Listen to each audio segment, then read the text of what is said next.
என் கூட வேலை பார்க்குறப்போ ஒரு அம்மா இருந்தாங்க. அவங்க எப்போதும் அவங்க வீட்டுக்காரர் படத்தையே வச்சுருப்பாங்க, கையில் பத்திரமா வச்சுருப்பாங்க. அவ்வளவு மரியாதை மதிப்புன்னு சொல்லி நாங்கள்லாம் அவங்கள பெருசாக நினைப்போம். இது எதுக்குமா அவங்க வீட்டுக்காரர் படத்தை பத்திரமா இல்லை கையிலே வச்சுருக்கீங்களே, ஆஃபீஸுக்கெல்லாம் எடுத்துகிட்டு வந்து வச்சு அடிக்கடி எடுத்து பார்த்துக்குவாங்க. அவ்வளவு பிரியமாக அவங்க வீட்டுக்காரர் இல்லை. ஆமாம், எனக்கு ஏதாவது பிரச்சனை வந்துவிடுதுன்னா உடனே எங்கள் வீட்டுக்காரர் படத்தை எடுத்து பார்ப்பேன். ஆமாம், பரவாயில்லையே இப்படி ஒரு இதாக. ஆமாம், இதை பார்த்துட்டு நினச்சிக்குவேன், இதை விட பிரச்சனை வேறு என்ன இருந்துட போகுது உலகத்தில் அப்படின்னு நினச்சிக்குவேன். உடனே எனக்கு எல்லாம் போயிடும் அப்படின்ட்டு தான். அப்படி ஒரு அம்மா இருந்தாங்க, இப்போ இருக்காங்க, வேலை பார்த்துக்கிட்டு இருக்காங்க. அப்படிலாம் இங்கே இருக்கிற தாய்மார்கள் பெண்கள் யாராவது அப்படி கூட பண்ணலாம். எப்போதுமே உங்கள் வீட்டுக்காரர் படத்தை கையில் வச்சுக்கோங்க. அது ஒரு யோசனை, குடும்பம் குதூகலமாக இருக்கிறதுக்கு அது ஒரு யோசனை. அதே மாதிரி இவங்களும் அவங்க படத்தை வச்சுக்கலாம், வச்சுக்கிட்டு பிரச்சனை வரும்போது பார்த்துக்கணும். இதை விட நமக்கு என்ன வந்துட போகுது பெருசா அப்படி தான் இருக்கணும். குடும்பம் நல்லபடியாக இருக்கணும்னா அதுக்கு இப்போ சொல்லுவாங்க, கடவுளே ஒரு வீட்டு கணவன் வீட்டு தலைவர் கனவுல வந்தாராம். கடவுள் இது மாதிரி உன்னை விட்டுட்டு உங்கள் குடும்பத்தை உன்னையெல்லாம் விட்டுட்டு போக போகிறேன்னா, அதனால் ஏதாவது வர வேணும்னா கேட்டு போ வாங்கிக்கோ அப்படின்னு கடவுள் சொன்னாராம் அந்த குடும்ப தலைவர்கிட்ட. அவருக்கு என்ன கேட்குறதுன்னு புரியல. கடவுள் விட்டுட்டு போகிறேங்கிறார், ஏதாவது வரம் கேட்டுக்கோ அப்படின்னு நம்ம என்ன பண்ணுறது, என்ன கேட்குறதுன்னு ஒன்றும் புரியல. குழம்பிக்கிட்டு இருந்தான் அந்த ஆள் கனவுல. இப்போ கடவுள் சொன்னாரா, சரி நீ ரொம்ப குழப்பமாக இருக்க, நாளைக்கு மறுபடியும் உன் கனவுல வரேன், அதுக்குள்ளே நீ முடிவு பண்ணி வை, உனக்கு என்ன வரம் வேணுமோ கேட்டு வாங்கிக்கோ, உனக்கு வரம் கொடுத்துட்டு நான் போயிடுறேன், உன்னை விட்டுட்டு போகிறதா நான் முடிவு பண்ணிட்டேன் அப்படின்ட்டுருக்காரு கடவுள். சரி ஒரு நாள் அவகாசம் கொடுங்க, நாளைக்குள்ளே முடிவு பண்ணி வைக்கிறேன்ட்டு அவர் வந்தார். மறுநாள் முழிச்சுக்கிட்டு மனைவி மகன் மக்கள் எல்லாரையும் கூப்பிட்டார், குடும்பத்தில் எல்லாரையும். இப்படி வாங்க, இது மாதிரி நேற்று கனவுல வந்தார் கடவுள், நம்மளை விட்டுட்டு போக போகிறாராம், என்ன வரம் வேணும்னு கேட்டு வாங்கிங்கோ அப்படின்னு இப்போ சொல்லிட்டார். என்ன கேட்குறதுன்னா அப்படின்னு அந்த கணவன் கேட்குறான். இந்த மனைவி சொல்கிறாங்க, என் உடம்பு பூரா நகையாக இருக்கணும் அப்படின்னு கேளு அப்படின்ட்டுருக்கு. அதுக்குள்ளே அந்த ஒரு பொண்ணு ஓடி அப்படிலாம் கேட்காதப்பா கடவுள்கிட்ட, இப்போ இருக்கிற சொத்து எவ்வளோ இருக்கோ அதுபோல் இன்னொரு பங்கு வேணும்னு கேளு அப்படின்னு. அந்த பையன் அவன் வேறு சொன்னான், அவன் அது நமக்கு இது போல் ஒரு 10 பங்காவது வேணும், 2 பங்களா கார் வேணும் அப்படின்னு அவன் ஒரு லிஸ்ட்டை கொடுத்தான். இவர் என்ன கேட்குறதுன்னு முடிவு பண்ணுறதுக்குள்ள அங்கே வேலை செய்கிற அம்மா, ஒரு வயசான அம்மா வந்திருக்கு, வேலை செய்கிற அம்மா. அது சொல்லிச்சான் இவர்கிட்ட, தப்பாரு கடவுள்கிட்ட அப்படிலாம் கேட்காதப்பா, நாளைக்கு வரும்பொழுது என்ன வர வேணும்னா எங்கள் குடும்பத்தில் எல்லாரும் அன்பாக இருக்கணும் பாசமாக இருக்கணும்னு கேட்டு வாங்கிக்கோ, வரத்தை அன்பு பாசம் குடும்பத்தில் எப்போதும் நிலவணும்னு கேட்டு வாங்கிக்கோ, வேற எல்லாம் நம்ம பார்த்துக்கலான்னு அந்த பெரியம்மா சொல்லிச்சான். மறுநாள் அதே மாதிரி படுத்து தூங்கினார். கடவுள் கனவுல வந்தார். கேட்கும்பொழுது இவர் சொன்னாராம், ஐயா எனக்கு எங்கள் குடும்பத்தில் நாங்கள் கணவன் மனைவி புள்ள குட்டி எல்லாம் பாசமாக இருக்கணும் அன்பாக இருக்கணும், இதுதான் எங்களுக்கு வர வேணும் அப்படின்னு கேட்டாராம். இவர் கேட்டதும் கடவுள் தலையை சொரிய ஆரம்பிச்சிட்டாராம். ஏன் என்ன யோசிக்கிறீங்கன்னு கேட்டிருக்காரு. நீங்கள் அன்பாக பிரியமாக இருந்தீங்கன்னா அப்புறம் ஏன் நான் உங்களை விட்டுட்டு போக போகிறேன், நான் ஏற்கனவே இல்லைங்கிறதுனால தான் உங்களை விட்டு போகலாம்னு முடிவு பண்ணியிருந்தேன். இப்போ நீங்கள் ஏற்கனவே பாசமாக இருந்தீங்கன்னா நான் இனிமேல் போக மாட்டேன், அதனால் ஏன் முடிவை மாற்றிக்க வேண்டியதுதான், உங்கள் கூட தான் இருக்க போகிறேன்னாராம். இப்படி ஒரு கதை சொல்லுவாங்க. அதனால் ஒரு குடும்பத்தில் அந்தந்த உறவு முறைகள் சரியாக இருக்கிற வரைக்கும் எல்லாம் நல்லாயிருக்கும். அங்கே தான் இறைவன் வாழும் இல்லம்ங்கிறாங்களே, அதுதான் அது. அதில் அந்த குடும்ப தலைவருங்கிறவர் கணவன் அப்படிங்கிறதுனால அவருக்கு தான் பொறுப்பு. அவருக்கு நிறைய சகிப்புத்தன்மை வேணும், கோபம் வரக்கூடாது, யார் என்ன சொன்னாலும் போகணும். சில கணவன்மார்கள் எது சொன்னாலும் மனைவி தட்டுறதில்லை. அங்கே போனால் போவாங்க, எதுக்கு போக சொல்கிறேன்னு கேட்குறதில்ல, போகிறது, இங்கே வான்னா வர்றது. திருவள்ளூர் மனைவி இருந்தாருன்னு சொல்கிறாங்கல்ல, அது மாதிரி. அது எப்படின்னா ஒருத்தர் சொன்னார், அது அப்படி இல்லை, அதுக்கு ஒரு கதை சொன்னார். ஹிட்லர் வந்தாராம் ஒரு தடவை, ஒரு பெரிய கப்பல் மேலே, கப்பலுடைய மேல் தளத்தில் ஹிட்லர் வந்துக்கிட்டு இருக்கார். ஒரு இங்கிலீஷ் கேப்டன் எதிரில் நிற்கிறான். அவனுக்கு பெரிய ஆச்சரியம், இந்த ஆள் எப்படி இப்படி ஒரு தனி மனிதனாக இருந்துக்கிட்டு உலகத்தையே இப்படி இந்த பாடுபடுத்துகிறார் அப்படின்னு சொல்லி, உன்னுடைய வெற்றிக்கு என்ன காரணம்னு கேட்டாராம் அந்த இங்கிலீஷ் கேப்டன். இப்போ ஹிட்லர் சொன்னாராம், என்னுடைய வெற்றிக்கு காரணம் என்கிட்ட வேலை செய்கிற ஊழியர்கள், நான் கிழிச்ச கோட்டை தாண்ட மாட்டாங்க, நான் என்ன சொல்கிறேனோ அதை உடனே செய்வாங்க, ஏன் எதுக்குன்னு எதிர்த்து பேச மாட்டாங்க, அதுதான் என்னுடைய வெற்றிக்கு காரணம் அப்படின்னு சொல்லி அதை நிரூபித்து காட்டுறோம் பார் அப்படின்னு சொல்லி கையை தட்டினாராம் ஹிட்லர். உடனே ஒரு சிப்பாய் எங்கேருந்து லெஃப்ட் ரைட்னு போட்டு சல்யூட் பண்ணி நின்னான். உடனே ஹிட்லர் சொன்னார், நீ அப்படியே இந்த கப்பல் மேல் தளத்துலேருந்து அப்படி கடலில் விழுந்து செத்து போடா அப்படின்னு பொத்துன்னு குதிச்சுட்டான். எதுக்கு சொல்கிறேன் என்ன இதில், உடனே குதிச்சு செத்து போட்டான். இவருக்கு பெரிய ஆச்சரியம் கேப்டனுக்கு. ஹிட்லர் சொன்னார், இதுதான் என்னுடைய வெற்றி காரணம், தப்பார் இன்னொருத்தனை கூப்பிட்றேன் அப்படின்னு தட்டினா இந்த பக்கத்துலேருந்து ஒருத்தன் வந்தான், லெஃப்ட் ரைட்னு வந்து நின்னா, நீ இப்படி குதிச்சு செத்து போடா அப்படின்னு பொத்தனை குதிச்சிட்டான். எதுக்கு போக சொல்கிறீங்கன்னு ஒன்றுமே கேட்கல, குதினா உடனே குதிச்சிட்டான். அப்போ ஹிட்லர் சொன்னார், இதே மாதிரி என்னுடைய ஒவ்வொரு ஊழியர்களும் இருக்கிறாங்க, நானும் ஊழியர்களை இழக்கிறதுக்கு தயாராக இல்லை, தப்பார் தயாராக இருப்பேன் எப்போதும், தப்பார் இன்னொருத்தரன் தட்டுறேன்னு இன்னொருத்தர் வந்தார். எதிர்த்தாவில் இருந்து ஒருத்தன் லெஃப்ட் ரைட் சல்யூட் அடித்தான். நீயும் குதிச்சு செத்து போடான்ருக்கார் ஹிட்லர். இவனால் பொறுக்க முடியல, இந்த இங்கிலீஷ் கேப்டன் அனாவசியமாக ஒவ்வொருத்தனாக குதிச்சுட்றானேன்னு சொல்லி ஓடி போய் அவனை குதிச்சிட்டான். குதிக்கிறதுக்கு முன்னாடி பிடிச்சி தனியாக எடுத்துகிட்டு போயிட்டான். தனியாக எடுத்துகிட்டு போய் அந்த சிப்பாய்கிட்ட கேட்டாரான் அந்த இங்கிலீஷ் கேப்டன், ஏன்ப்பா அந்த ஆள் குதிக்க சொல்கிறான்னா நீ ஏன் எதுக்குன்னு கேட்கறது இல்லையா, உடனே குதித்து செத்து போகிறீங்களே, இதெல்லாம் என்ன அநியாயம் அப்படின்ட்டு இருக்கான் அந்த இங்கிலீஷ் கேப்டன் கையை பிடிச்சிக்கிட்டு. உடனே அந்த சிப்பாய்க்கு கோவம் வந்துட்டு தான், உடையா கையை, இவன்ட்ட வேலை பார்க்குறத விட உழுந்து செத்து போகலான்னு நான் குதிக்கிறான்,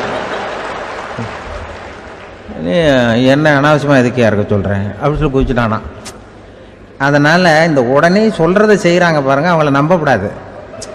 கணவன்மார்களுக்கு ஒரு எச்சரிக்கை, சொல்கிறத உடனே செஞ்சுருவாங்க மனைவி, நீ அங்கே போனால் போங்க வரணும் அது ஹிட்லர் மாதிரி நினைக்கிறாங்கன்னு அர்த்தம். இதுகிட்ட பேசிக்கிட்டு இருக்கிறத விட சொல்கிறத செஞ்சுட்டு போடுவோமே, அப்படி சமாளிக்கிற கணவன்மார்கள் உண்டு. குடும்பத்தில் வந்து அப்படிலாம் இருந்து சமாளிக்கிறாங்க. குடும்பத்தில் ஒருத்தர் அனுசரிப்பு தன்மைங்கிறது ரொம்ப அவசியம். கணவன் மனைவின்னா அனுசரித்து போகணும்னு சொல்லுவாங்க. அதாவது ஒரு கணவன் அதுக்காக தான் அந்த காலத்துலலாம் ஒரு வீட்டுக்கு வந்து மாப்பிள்ளை தேடுறதுங்கிறது ஒரு பெரிய குடும்பத்தை நிர்வகிக்கிற அளவுக்கு ஒரு கணவனாக வரக்கூடிய எப்படி இருக்கணும் அப்படின்னா, அந்த காலத்தில் புலி வேட்டைக்கு போகணும். ஒரு பொண்ணுக்கு மாப்பிள்ளை தேடுறதுன்னா நம்ம தமிழ் பழக்கம் என்னென்னா, காட்டுக்கு போய் ஒரு புலியை வேட்டையாடிட்டு வரணும். அந்த புலி பல்லு அல்லது நகத்தை கொண்டுட்டு வரணும் அந்த இளைஞன். அதை வந்து வீட்டில் கொடுப்பான், அதை தான் கட்டி அதை வந்து இதாக கட்டுவாங்க, மாலையாக போடுவாங்க, தாலியாக கட்டுவாங்க. அதாவது வீரம் இருக்கா பையனுக்குன்னு பார்ப்பாங்க. ஒரு பொண்ணு வேணும்னா நீ முதல்ல வீட்டுக்கு பொண்ணு கேட்க போகக்கூடாது, காட்டுக்கு போகணும், போய் புளியை கொண்டு வா, அதுக்கப்புறம் தான் உனக்கு பொண்ணு அப்படின்னு சொல்லுவாங்க. இப்போலாம் ஏன் போகிறது இல்லைன்னா, இப்போலாம் ஒருத்தனை வந்து காட்டுக்கு போய் புலிப்பல் கொண்டு வானா புலி தான் மாப்பிள்ளையாக வரும். அதனால தான் இப்போ போகிறதில்ல யாரும் காட்டுக்கு. அப்போ வந்து பெண்களும் வந்து ரொம்ப வீரமாக இருந்தாங்க. பெண்கள் மூலம் அந்த காலத்தில் எப்படின்னா, முறத்தாலேயே புலியை துரத்துவாங்களாம். நம்ம பழைய பாட்டிலெல்லாம் பார்த்துருப்பீங்க, முறத்தால புலியை விரட்டினாங்கன்னு வரும் பழைய பாட்டு. ஒரு அந்த அளவுக்கு பெண்களுக்கு வீரம். இப்போ கல்யாணம் ஆகி இந்த காலத்தில் ஒரு கணவனை வந்து விரட்டிட்டு வந்தாங்களாம் முறத்தை எடுத்துக்கிட்டு. ஒரு மனைவி அவன் பயந்துட்டு வெளில ஓடி வரான், பின்னாடி முறத்தை எடுத்துகிட்டு அந்த அம்மா ஓடி வருது. இவனை தனியாக பிடிச்சி கொண்டு போய், என்னப்பா இந்த மனைவிட்டு இப்படி பயந்து ஓடி வரையே, முறத்தால் துரத்துறா இப்படி வரையே அப்படின்னு தான் அவன் அப்படியே தடுமாறிக்கிட்டு, அதெல்லாம் ஒன்றும் இல்லை, அவன் என்ன புலியாக நினைக்கிறா அப்படின்னு ஒரு பெருமையாக சொல்லிட்டானா. அந்த காலத்தில் புலியை தான் முறத்தால் விரட்டினாங்க, இப்போ புருஷனை விரட்டுறாங்க அப்படின்னு சொல்லி. அப்படி அந்த காலத்தில் வந்து கணவனுக்கு ஒரு குடும்பத்தை நிர்வகிக்கிற திறமை இருக்கா, உடல் வலிமை தான் முக்கியம். இப்போ கூட மதுரை பக்கத்தில் ஐயாவுக்கு தெரியும், அந்த இளவட்டக்கல்லுன்னு ஒரு ஊர், இப்போ ஊருக்கு ஊர் எல்லையில் கிடக்கும். ஊர் எல்லையில் ஒரு பெரிய கல் கிடக்கும். அந்த ஊருக்கு பொண்ணு கேட்க போகிறவங்க அந்த கல்லை தலைக்கு மேலே தூக்கி காட்டணும், அப்படியே தூக்கி தலைக்கு மேலே வசதி கீழே போடணும். அந்த வலு இருந்தால் தான் நீங்கள் அந்த ஊருக்குள்ளேயே போகலாம், பொண்ணு கேட்கறதுக்கு போகலாம், இல்லைன்னா நீ திரும்பி போக வேண்டியதான். அந்த வலிமை இருக்கா மாப்பிள்ளைன்னு பார்க்குறாங்க. இளவட்டக்கல்லுன்னு பேர். அப்போ என்ன பண்ணாங்கன்னா, ஒரு 1000 வருஷத்துக்கு முன்னாடி அந்த கல்லை தலைக்கு மேலே தூக்கி கீழே போடுவாங்களாம். ஒரு 500 வருஷத்துக்கு முன்னாடி அப்படி கொஞ்சம் தூரம் இடுப்பு அளவுக்கு தூக்கி கீழே போட்டுக்கிட்டு இருந்துருக்குறாங்க. அதுக்கப்புறம் ஒரு 100 வருஷத்துக்கு முன்னாடியெல்லாம் அப்படி முழங்கால அளவுக்கு அப்படி தூக்கி போட்டால் போகிறோம்னு வச்சுருந்தாங்களாம். இப்போ நான் அந்த ஊருக்கு என் கூட பழனிசாமின்னு ஒருத்தர் இருக்கார், அவர் போய் உனக்கு எப்படிப்பா இந்த ஊரில் கல்யாணம் ஆச்சு அப்படின்னா, இப்போலாம் நாங்கள் தொட்டு கும்பிட்டா போகிறோம், அதை அசைக்கிறது கூட இல்லை. அப்படி ஆகிட்டுது. ஒரு குடும்பத்தை கணவனாக வரப்போகிறவனுக்கான தகுதி அந்த காலத்தில் அப்படி இருந்துதான். அப்படி வந்து கணவன் வந்து தேர்ந்தெடுக்கிறது, குடும்ப தலைவனை தேர்ந்தெடுக்கிறது ஒரு பெரிய காரியம். ஒரு பெரிய செல்வந்தர் போட்டி வச்சாராம், ஒரு நீச்சல் குளம், அதில் யார் வேணாலும் குதித்து அந்த பக்கம் போய் கரையிடலாம். அந்த நீச்சல் குளத்தில் விஷப்பாம்புலாம் கிடக்கு. யார் துணிஞ்சி அந்த விஷப்பாம்பு இருக்கிற குளத்தில் குதித்து அந்த பக்கம் போய் கரையேறானோ அவனுக்கு ஒரு 100 ஏக்கர் நிலம் கொடுப்பேன், அது வேண்டான்னா ஒரு 1000 ஆடு கொடுப்பேன், அதுவும் வேண்டான்னா என் பொண்ணை கொடுப்பேன் அப்படின்னு போட்டி வச்சார். அதான் மாப்பிள்ளையை தேர்ந்தெடுக்கிறதுக்கு அவர் ஒரு வழி, நீச்சல் குளத்தில் குதிச்சு கரையேறணும். இப்போ அந்த ஊரில் இருக்கிற இளைஞர்கள்லாம் வந்து பார்க்குறாங்க அந்த குளத்தில் குதிக்கணும்னு. ஆனால் குளத்தில் வெறும் விஷப்பாம்புலாம் கிடக்கு. இது என்ன பண்ணுறதுன்னு பார்த்தா யாருமே குதிக்கிறதுக்கு தைரியம் வரல. திடீர்னு ஒருத்தன் துணிஞ்சு குதிச்சான். படபடன்னு அடிச்சுட்டு போய் அந்த பக்கம் கரையேறிட்டான். கரையேறின உடனே பரவாயில்லையே ஒரு ஆள் வந்துட்டான்னு சொல்லி அவனை அந்த இளைஞனை போய் பிடிச்சிட்டு வந்தாங்க. அந்த பெரியவர் கேட்டார், ஏப்பா இவ்வளவு பெரிய விஷப்பாம்பெல்லாம் கிடக்கிற நீச்சல் குளத்தில் நீ துணிஞ்சு குதித்து கரையேறி இருக்கிற, உனக்கு என்ன 1000 ஏக்கர் நிலம் கொடுத்துருவா, 100 ஏக்கர் நிலம் கொடுக்கவா சொல்கிறப்படி அப்படின்னா வேண்டாம் சார்ன்றிருக்கான். ஓஹோ அப்படின்னா ஒரு 1000 ஆடு வேணுமா உனக்கு அப்படின்னா அதுவும் வேண்டாம் சார். ஓ அப்படின்னா என் பொண்ணு வேணுமா அப்படின்னா அதுவும் வேண்டாம் சாருங்கிறான். அப்புறம் எதுக்குடா குதிச்சுன்ட்டு என்ன உனக்கு என்ன தான் வேணும் அப்படின்னு கேட்டிருக்காரு. என்னை எவன் பிடிச்சி தள்ளி விட்டவன்னு தெரியணும் அப்படின்ட்டுருக்கான். அதுக்காக அவன் பார்த்துருக்கான். அப்படி இருந்தால் தான் துணிச்சல் வரும் இந்த காலத்தில். எதுக்கு இவ்வளவு சங்கடம்லாம் வச்சாங்கன்னா, ஒரு குடும்பத்துக்கு தலைவராக வர வேண்டிய ஒரு ஆள், கணவனாக இருக்க வேண்டியவனுக்கு துணிச்சல் இருக்கா, தைரியம் இருக்கா அப்படிங்கிறது பார்க்கறதுக்காக இப்படிப்பட்ட தேர்வு முறைகள்லாம் வச்சுருந்தாங்க அந்த காலத்துலலாம். இப்போலாம் கல்யாணம் பண்ணுறது ஆளுக்கு நேரில் பார்க்காமலே கூட கல்யாணம் நடக்குது இன்டர்நெட்டில். இப்போ சர்டிஃபிகேட் கேட்குறாங்க, நோய் நொடி இல்லாமல் இருக்காரா பார், காட்டுக்கெலாம் போக வேண்டாம், நேராக ஆஸ்பத்திரிக்கு போய் ஒரு சர்டிஃபிகேட் வாங்கிட்டு வா, உனக்கு ஒன்றும் வியாதி இல்லைன்னு ப்ரூவ் பண்ணு, அதுக்கப்புறம் பார்த்துக்கலாம், மற்றதை பேசுவோம் அப்படின்னு சொல்லி அப்படி இருக்குது நிலைமை. அதனால் குடும்பத்தில் வந்து அந்த கணவனாக இருக்கிற வேண்டியவனுக்கு பொறுப்பு அதிகம். ஏன்னா எல்லாத்தையும் அனுசரித்து போக வேண்டியதாக வந்தான். அப்படி தான் இருக்குது. அந்த கணவன் மனைவிக்குள்ளே விட்டு கொடுக்கறது அதெல்லாம் பற்றி நிறைய எல்லாரும் ஏற்கனவே நம்ம புலவர்கள்லாம் பாடியிருக்காங்க, எல்லோரும் சொல்லுவாங்க. ஒரு கணவன் ஒரு குழந்தை பிறந்து தான் ஒரு வீட்டில், அந்த குழந்தைக்கு என்ன பேர் வைக்கிறதுங்கிறது ஒரு தகராறு. இந்த குழந்தைக்கு என்ன பேர் வைக்கிறதுங்கிறதுல தகராறு வந்துடுது. யார்? கணவனுக்கும் மனைவிக்கும். அவன் என்ன சொல்கிறான், எங்கள் அப்பா பேரை தான் வைக்கணுங்கிறான் அவன். இந்த அம்மா என்ன சொல்லுது, இல்லை எங்கள் அப்பா பேரை தான் வைக்கணும் அப்படிங்குது. காலையிலேருந்து சண்டை தகராறு. எதிர்த்த வீட்டுக்காரன் பார்த்தான், இது என்ன காலையிலேருந்து எதிர்த்த வீட்டில் தகராறு நடக்குது, என்னென்னு போய் கேட்டிருக்கான். என்னம்மா உங்களுக்கு உள்ள தகராறு, காலையிலேருந்து பார்த்தேன் அப்படின்னா, ஒன்றும் இல்லைம்மா, எங்கள் குழந்தைக்கு பேர் வைக்கிறதுல எங்களுக்கு உள்ளே ஒத்து போக முடியல, நான் வந்து எங்கள் அப்பா பேரை வைக்கணுங்கிறேன், அந்த அம்மா அவங்க அப்பா பேரை வைக்கணுங்குது, அதுதான் எங்களால் குடும்பத்தில் ஒரு நிம்மதி இல்லாமல் இருக்கிறோம், தகராறு பண்ணிகிட்ருக்கோம் அப்படின்னு நானா. அப்போ எதிர்த்த வீட்டுக்காரன் சொல்லியிருக்கான், எதிர்த்த வீட்டுக்காரன்னு நான் எதுக்கு இருக்கிறேன், நான் பஞ்சாயத்து பண்ணி வைக்கிறேன், உங்களுக்குள்ளே என்ன இது பேர் தானே வைக்கணும், ஏன்ப்பா உங்கள் அப்பா பேர் என்ன அப்படின்னு அவனை கேட்டிருக்கான். எங்கள் அப்பா பேர் சீனிவாசன் அப்படின்ட்டுருக்கான். இந்த அம்மாவை உங்கள் அப்பா பேர் என்னம்மா, கிருஷ்ணன் அப்படின்னு சொல்லி இவன் யோசிச்சு பார்த்தான். குழந்தைக்கு சீனிவாச கோபாலகிருஷ்ணன் பேர் வைங்க போங்க அப்படின்ட்டு போயிட்டான். ஏற்ற விட்டு தீர்த்து வச்சுட்டு போயிட்டான். போனதுக்கப்புறம் இவங்க 2 பேரும் பேசிக்கிட்டாங்க. சரி, இந்த சீனிவாசன் சரி கிருஷ்ணன் சரி, நடுவில் கோபாலம் யார் அப்படின்னு சொல்லி அவனை போய் இழுத்துட்டு வந்தான். எழுத்து வீட்டில் போய் அது யார்ரா, அது இங்கே வா, அது யார்ரா கோபால, அது எங்கள் அப்பா பேர், நீ அதை மட்டும் எதுக்கு விட்டு வைக்கிற, அதையும் சேர்த்து வச்சுட்டு போடான். நான் அதாவது குடும்பத்தில் வந்து ஒரு கணவனும் மனைவியும் ஒரு சின்ன விஷயத்தில் கூட ஒத்து போகலன்னா இப்படி தான் ஏற்று விட்டுக்காரன் பஞ்சாயத்துக்கு வருவான், கோபாலன்னு வந்து குறுக்க வருவான் ஒருத்தன். அப்படி அந்த அனுசரிப்புங்கிறது குடும்பத்தில் ரொம்ப அவசியம். கணவனும் மனைவி அது ஒன்றுக்கு மேலே இந்த கல்யாணம் பண்ணிக்கிறாங்க, அது ரொம்ப அவஸ்தை. ஒருவனுக்கு ஒருத்திங்கிறது நம்ம இதெல்லாம் சொல்கிறது.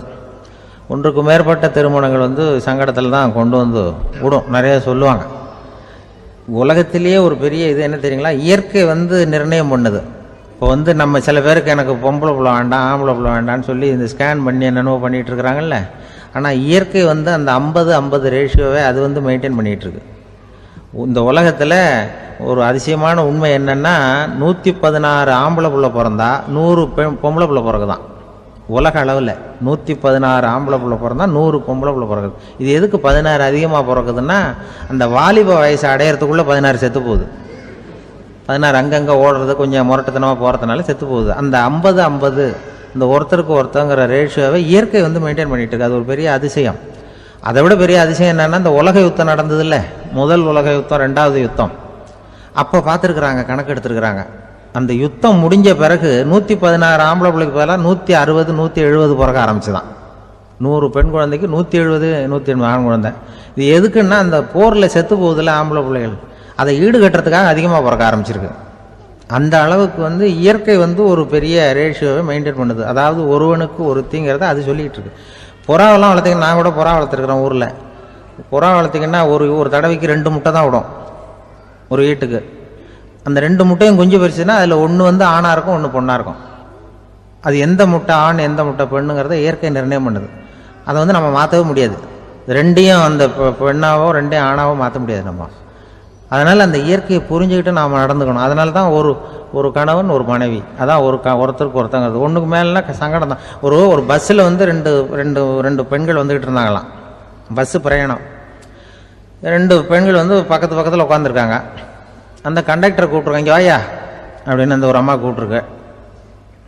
என்னம்மா அப்படின்ட்டுருக்கார். வந்து இந்த ஜன்னலை திறந்து விட்டு போ அப்படின்னு. சரின்னு பக்கத்தில் இருந்த ஜன்னலை திறந்து விட்டு அவர் போயிட்டார். பக்கத்தில் இருந்தம்மா உடனே இங்கே வாயா, மறுபடியும் வாயான்னு கூப்பிட்ருக்கு. வந்து என்ன, இந்த ஜன்னலை மூடிவிட்டு போ அப்படின்ட்டுருக்கு. மூடிவிட்டு போனார். மறுபடியும் அந்த முன்னாடி கூப்பிட்டது வாமா வாயான்னு மறுபடியும் கண்டக்டரை கூப்பிட்டு, என்ன இந்த பார், இந்த ஜன்னலை வந்து நீ மூடி வச்சின்னா நான் மூச்சு திணறி செத்து போடுவேன். அப்புறம் உடனே பக்கத்தில் இருந்தம்மா தபாரியா அந்த அம்மா பேச்சை கேட்டுட்டு நீ திறந்து வச்சின்னா நான் குளிர் தாங்காமல் செத்து போடுவேன் அப்படின்னு. அவர் தலையை பிச்சுக்கிறார் கண்டக்டர். என்னடா பெரிய ரொம்ப போச்சேன்னு, கொஞ்சம் தூரம் பிரயாணம், இதில் கூட அட்ஜஸ்ட் பண்ணி போகக்கூடாதா அப்படின்னு. அப்போ அந்த பஸ்ஸில் பின்னாடி ஒருத்தன் கடைசி சீட்டில் வெயில் தாங்காமல் சட்டையெல்லாம் கட்டி போட்டுட்டு ஒரு கிராமத்து ஆள் பீடி குடிச்சிட்டு வரான். அவர் கூப்பிட்ருக்கான் அந்த ஆள், அந்த கண்டக்டர், இங்கே வாயா அங்கே என்ன தகராறு அப்படின்னு. அந்த எதிர்த்து வீட்டுக்காரன் வந்தானே முன்னாடி பஞ்சாயத்துக்கு, அது மாதிரி கண்டக்டர் இங்கே வாயா, அவன் ஏன் நீ என்ன சொல்ல போகிற அப்படின்ட்டு வந்திருக்கான். சட்டையெல்லாம் கட்டி போட்டு பீடி குடிக்கிறான். பீடி புகையை ஊதி விட்டு அங்கே என்ன தகராறு அப்படின்னு கேட்டிருக்கான். ஒன்றும் இல்லையா, அந்த அம்மா வந்து ஜன்னலை திறந்தா செத்து போவேங்கிறது, இந்த அம்மா ஜன்னலை மூடுனா செத்து போவேங்கிறது. நான் என்னையா பண்ணுறது ஒரு ஆள், இதுக்கு ஏன் கவலைப்படுறேன், நான் சொல்கிறத கேள், நான் தீர்த்து வைக்கிறேன் பிரச்சனையை அப்படின்னு சொல்லிவிட்டு பீடியை எடுத்துவிட்டு புகையை ஊதிவிட்டு சொன்னானா, கொஞ்ச நேரம் அந்த ஜன்னலை மூடி வை, அந்த அம்மா செத்து போவோம், அப்புறம் திறந்து வை, இந்த அம்மா செத்து போவோம், நாம் நிம்மதியாக போகலாம் அப்படின்னு சொல்லிட்டு பீடி குடிக்க ஆரம்பிச்சிட்டான். அவருக்கு கோவம் வந்துட்டுது கண்டக்டருக்கு.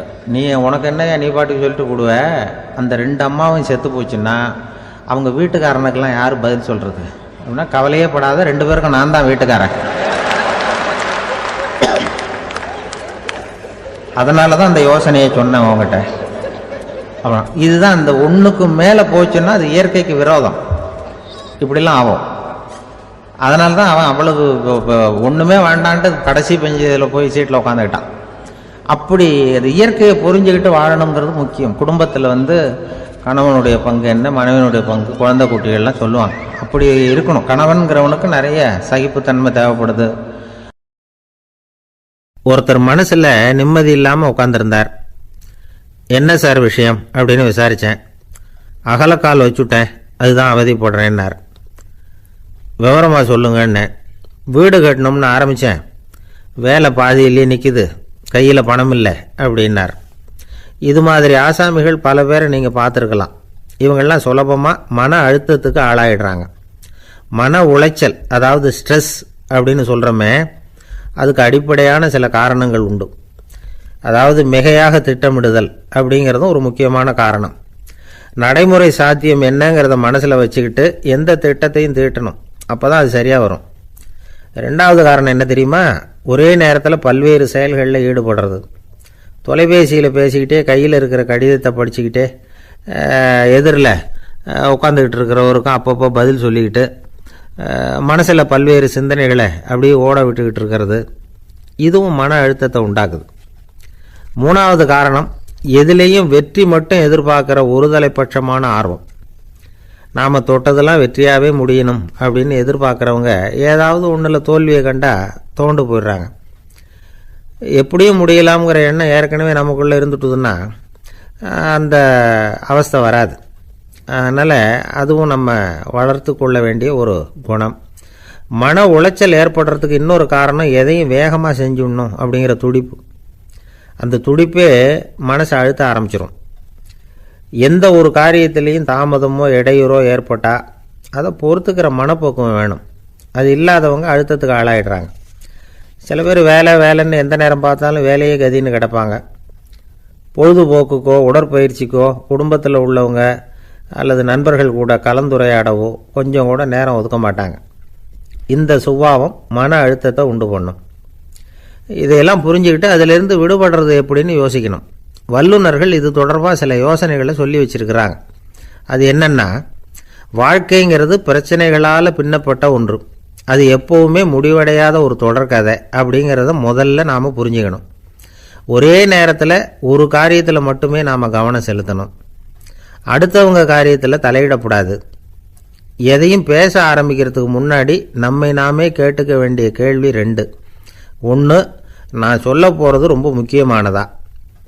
2வது, நான் சொல்கிறத அவங்க கேட்கறதுக்கு ஆசைப்படுறாங்களா? நான் பேசுகிறதுக்கு அது சரியான நேரம் தானா? இதை யோசித்து பார்த்ததுக்கப்புறம் எதையும் பேச ஆரம்பிக்கணும். முடிஞ்ச அளவுக்கு வளைந்து போகிற சுபாவத்தை வளர்த்துக்கணும். நம்ம நேரம் விலை மதிப்பு இல்லாதது, அதை வீணாக்கக்கூடாது. சிரிக்க தெரியலனாலும் பரவாயில்ல, முகத்தில் கொஞ்சம் புன்முறுவலாவது காட்டணும். இதெல்லாம் ரொம்ப முக்கியம். அடுத்தவங்க ஏதாவது செஞ்சால் உடனே நன்றி சொல்ல மறக்கப்படாது. தினமும் கொஞ்சம் நேரத்தை தனிமையில் செலவு பண்ணணும். மன உளைச்சலிருந்து விடுபடுறதுக்கு 3 முக்கிய வழிகள் சொல்கிறாங்க. அதை சுருக்கமாக ரெட் அப்படின்னு சொல்கிறாங்க. RED ஆங்கில எழுத்தில். அந்த முதல் எழுத்து R, அது என்னென்னா ரிலாக்ஸேஷன், அதாவது இடை ஓய்வு. 2வது E எக்ஸர்சைஸ், உடற்பயிற்சி. 3வது டயட், திட்டமிட்ட உணவு முறை. அதனால் தியானம், மூச்சு பயிற்சி இதெல்லாம் இந்த இடை ஓய்வுக்கு வழிகள். எந்த வேலையையும் தொடர்ந்து செய்யக்கூடாது. எல்லார்கிட்டையும் கலகலப்பாக பழகணும். மாதத்துக்கு ஒரு நாளாவது குடும்பத்தோடு வெளியில் போயிட்டு வரணும். சுலபமான உடற்பயிற்சிகளை செய்யலாம். உடற்பயிற்சிங்கிறது நமக்காக நாம் செய்கிற ஒரு நீண்டகால முதலீடு அப்படின்னு சொல்லுவாங்க. அதாவது லாங் டேர்ம் இன்வெஸ்ட்மெண்ட்டாக. அளவோடு சாப்பிட்ணும், மெதுவாக சாப்பிட்ணும். இதெல்லாம் கொஞ்சம் மனசில் வச்சுக்கிட்டு நடந்துக்கிட்டால் மகிழ்ச்சியாக வாழலாம். சில பேர் சாப்பாட்டு விஷயத்தில் ரொம்ப அக்கறை எடுத்துக்கிறது உண்டு. ஒரு குண்டு ஆசாமி சாப்பிட உக்காந்தார். முதல்ல ஒரு மாத்திரை சாப்பிட்டார். எதுக்குன்னு கேட்டோம். பசி எடுக்கிறதுக்குன்னார். சாப்பிட்டு முடித்தார். பிறகு மறுபடியும் ஒரு மாத்திரை சாப்பிட்டார். இது எதுக்குன்னு கேட்டோம். சாப்பிட்டது ஜீரணமாகறதுக்கு அப்படின்னார். ஒரு ஆஃபீஸில் வேலை பார்க்குற ஒருத்தர் ஏதோ தப்பு பண்ணிவிட்டார். உடனே மேல் அதிகாரி அவரை கூப்பிட்டு அனுப்புனார். நீ செஞ்சது தப்புன்னார் கோபமாக. இது ஒரு ரகம். சில அதிகாரிகள் இப்படி நீங்கள் செஞ்சது தப்புன்னு சொல்கிறதில்ல, நீங்கள் செஞ்சது சரி அப்படின்னு சொல்கிறதில்ல. எப்படி சொல்லுவாங்கன்னா, நீங்கள் செஞ்சது சரியில்லைன்னு நான் நினைக்கிறேன் அப்படின்னு சொல்லுவாங்களாம். அதாவது சில பேர் நீங்கள் செஞ்சது தப்புங்கிறாங்க, அதையே மாற்றி சொல்கிறாரு இவர், நீங்கள் செஞ்சது சரியில்லைன்னு நினைக்கிறேன். இது ரெண்டும் அர்த்தம் ஒன்று தான், இருந்தாலும் வார்த்தைகள் வித்தியாசம்.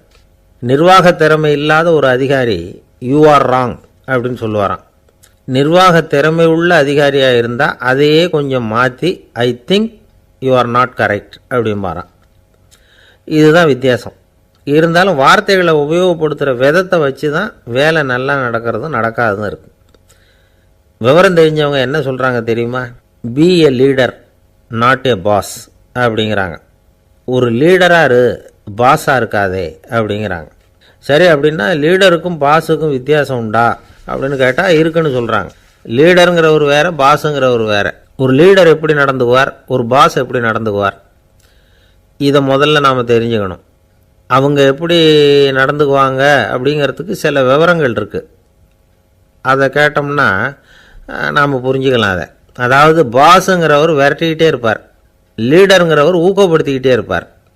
நாளைக்கு சாயந்தரத்துக்குள்ளே அந்த வேலையை செஞ்சு முடிக்கலைன்னா தொலைச்சி விடுவோம் தொலைச்சி அப்படிம்பார் அவர். இவர் எப்படி சொல்லுவார்னா, இது வரைக்கும் நீங்கள் செஞ்சுருக்கிற வேலை ரொம்ப அற்புதம் அப்படிம்பார்.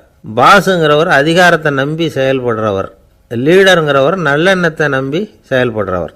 நம்மக்கிட்ட அதிகாரம் இருக்குது, பவர் இருக்குது, அதனால் காரியத்தை சாதிச்சுடலாம் அப்படின்னு நினைக்கிறவர் அவர். மற்றவங்க கிட்ட ஒரு நல்ல அபிப்பிராயத்தை சம்பாதிச்சுக்கிட்டு அது மூலமாக காரியங்களை சாதிக்கிறவர் இவர். பாஸுங்கிறவர் பயத்தை உண்டு பண்ணுவார், லீடருங்கிறவர் அன்பை பரவ செய்வார். அதை செய்யலைன்னா ஆடிட்டில் தகராறாயிடும், இது செய்யலைன்னா இன்க்ரிமெண்ட்டு கட் ஆகிடும், இப்படி ஏதாவது சொல்லி பயமுறுத்திக்கிட்டே இருப்பார் அவர். இவர் அப்படி இல்லை. உடம்பு இப்படி இருக்குது, வீட்டில் எல்லோரும் சௌக்கியமாக இருக்கிறாங்களா, ஆஃபீஸில் எல்லாம் வசதியாக இருக்குதா, நான் ஏதாவது உதவி செய்யணுமா அப்படின்னு அன்புக்கு முக்கியத்துவம் கொடுப்பார். பாஸுங்கிறவர் எதுக்கெடுத்தாலும் நான் சொல்லிக்கிட்டு இருப்பார், லீடருங்கிறவர் நாமன்னு சொல்லிக்கிட்டு இருப்பார். பாஸுங்கிறவர் தப்புக்கு காரணம் யாருன்னு பார்ப்பார், லீடருங்கிறவர் தப்பு என்னன்னு பார்ப்பார். இதுதான் ரெண்டு பேருக்கு வித்தியாசம். The boss shows who is wrong, the leader shows what is wrong அப்படின்னு சொல்லுவாங்க. இந்த காரியம் எப்படி செய்யப்பட்டிருக்கு அப்படின்னு தெரிஞ்சுக்கிறவர் பாஸ். இந்த காரியத்தை எப்படி செய்யணும்னு செஞ்சு காட்டுறவர் லீடர். பாஸுங்கிறவர் பணியாளர்களை திட்டுவார், லீடர் மரியாதைக்குரியவராக நடத்துவார், அதுக்குரியவராக அவர் நடந்துக்குவார்.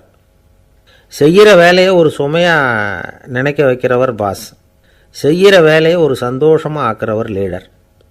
ஒரு முதலாளியாக இருக்கிறவர் அல்லது ஒரு நிர்வாகியாக இருக்கிறவர் இது மாதிரியான நுணுக்கங்களையெல்லாம் தெரிஞ்சு வச்சுக்கிறது நல்லது. ஒரு பாஸ் இருக்கார், அவர் ஒரு நாள் ரொம்ப பெருமையாக தன்னோட ஆஃபீஸை பற்றி பேசிக்கிட்டு இருந்தார். எனக்கு கீழே 200 பேர் வேலை செய்கிறாங்க சார், நான் ஒரு கோடு கிழிச்சா அவங்க அதை தாண்டாத அளவுக்கு நான் நடந்துக்கிறேன் சார் அப்படின்னார் அவர். அது எப்படி முடியுது உங்களால் அப்படின்னு கேட்டோம். நான் கோடே கிழிக்கிறதில்ல சார் அப்படின்னார். என்ன சார் உங்கள் பையன் என்ன செஞ்சுக்கிட்டு இருக்கிறான் இப்போது அப்படின்னு கேட்டார் ஒருத்தர். அடிக்கடி கண்ணாடி முன்னாடி நின்று அழகு பார்த்துக்கிட்டு இருக்கிறான் சார் அப்படின்னார் அப்பா. இளம் பருவம் இப்படி தான் இருக்கும், அதையெல்லாம் சாதாரணமாக நினச்சிடாதீங்க அப்படின்னார் அவர்.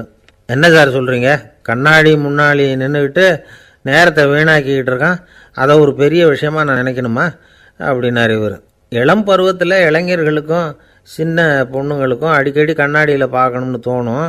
அது வெறுமனே அழகு பார்க்குறது மட்டும் இல்லை, அவங்க தங்களையே தேடி கண்டுபிடிக்கிற ஒரு முயற்சி அது.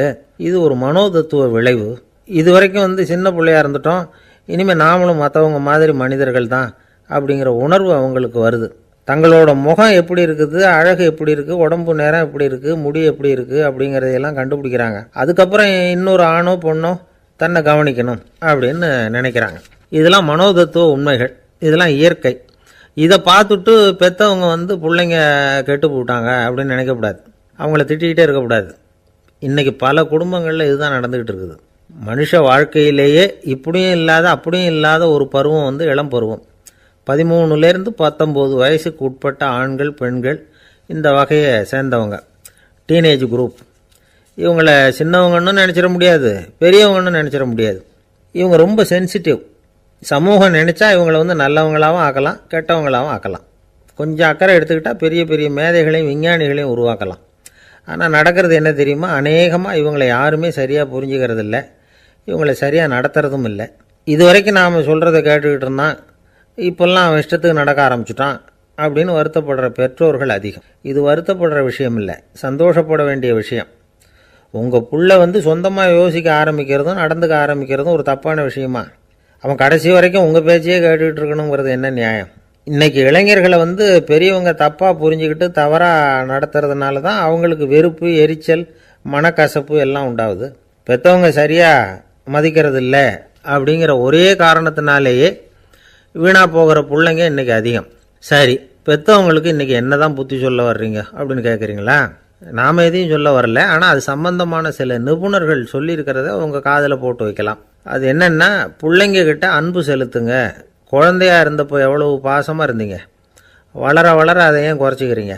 பெற்றவங்களின் அன்பான வார்த்தைகளுக்கு ஏங்குறவங்க தான் இன்றைய இளைஞர்கள். அவங்க எதை சொன்னாலும் அதை அக்கறையாக காது கொடுத்து கேளுங்க, அலட்சியப்படுத்தாதீங்க. அவங்க விரும்புகிறது உங்கள்கிட்டேருந்து ஒரு மதிப்பு, மரியாதை, அங்கீகாரம், இவ்வளவுதான். அவங்க அவங்களாவே முடிவுகள் எடுக்கட்டும், அதுக்கு நீங்கள் உதவியாக இருங்க, அது போதும். மற்றவங்க முன்னாடி, முக்கியமாக அவங்க நண்பர்கள் முன்னாடி அவங்கள பற்றி மட்டமாக பேசாதீங்க. அவங்கக்கிட்ட பொய் சொல்லக்கூடாது. நீங்கள் சொன்னது பொய்ன்னு தெரிஞ்சு போச்சுன்னா உங்கள் பேரில் அவங்களுக்கு இருக்கிற மதிப்பு போயிடும், நம்பிக்கை போயிடும். அவங்களுக்கு முன்னாடி நீங்கள் சண்டை போடக்கூடாது. உங்கள் பிள்ளைய எப்பவும் இன்னொரு பிள்ளையோட ஒப்பிட்டு பேசுகிற வேலையே வேணாம். கூட பிறந்த மற்றவங்களோட கூட ஒப்பிடக்கூடாது. இப்படி செஞ்சால் அவன் உங்ககிட்டையும் பிரியமாக இருக்க மாட்டான், அவங்ககிட்டையும் பிரியமாக இருக்க மாட்டான். புள்ள எங்கே போகிறான், என்ன பண்ணுறான் அப்படின்னுலாம் துப்பறிஞ்சிக்கிட்டு இருக்கக்கூடாது. இளைஞர்கள் தனிமையை விரும்புகிறவங்க. அவங்கள பெட்டியில் வச்சு மூடி பாதுகாக்கணும்னு நினைக்கக்கூடாது. அவங்கள எப்படி பாதுகாக்கிறது அப்படிங்கிறது அவங்களுக்கே தெரியும். உங்கள் புள்ள எப்படி நடந்துக்கணும்னு நீங்கள் எதிர்பார்க்குறீங்களோ அது மாதிரி நீங்கள் நடந்து காட்டுங்க, அது போதும். ஒரு வீட்டில் அப்பாவும் அம்மாவும் பேசிக்கிட்டு இருக்கிறாங்க. என்னங்க நம்ம பொண்ணு பெரியவளாயிட்டா, அடிக்கடி கண்ணாடி முன்னாடி போய் நின்றுக்கிட்டு இருக்கிறா, சீக்கிரமாக ஒரு பையனை பார்த்து கல்யாணத்தை முடிக்காமல் இப்படி மசன்னு கல் மாதிரி உட்காந்துருக்குறீங்களே அப்படின்னு சத்தம் போட்டாங்க அந்த அம்மா.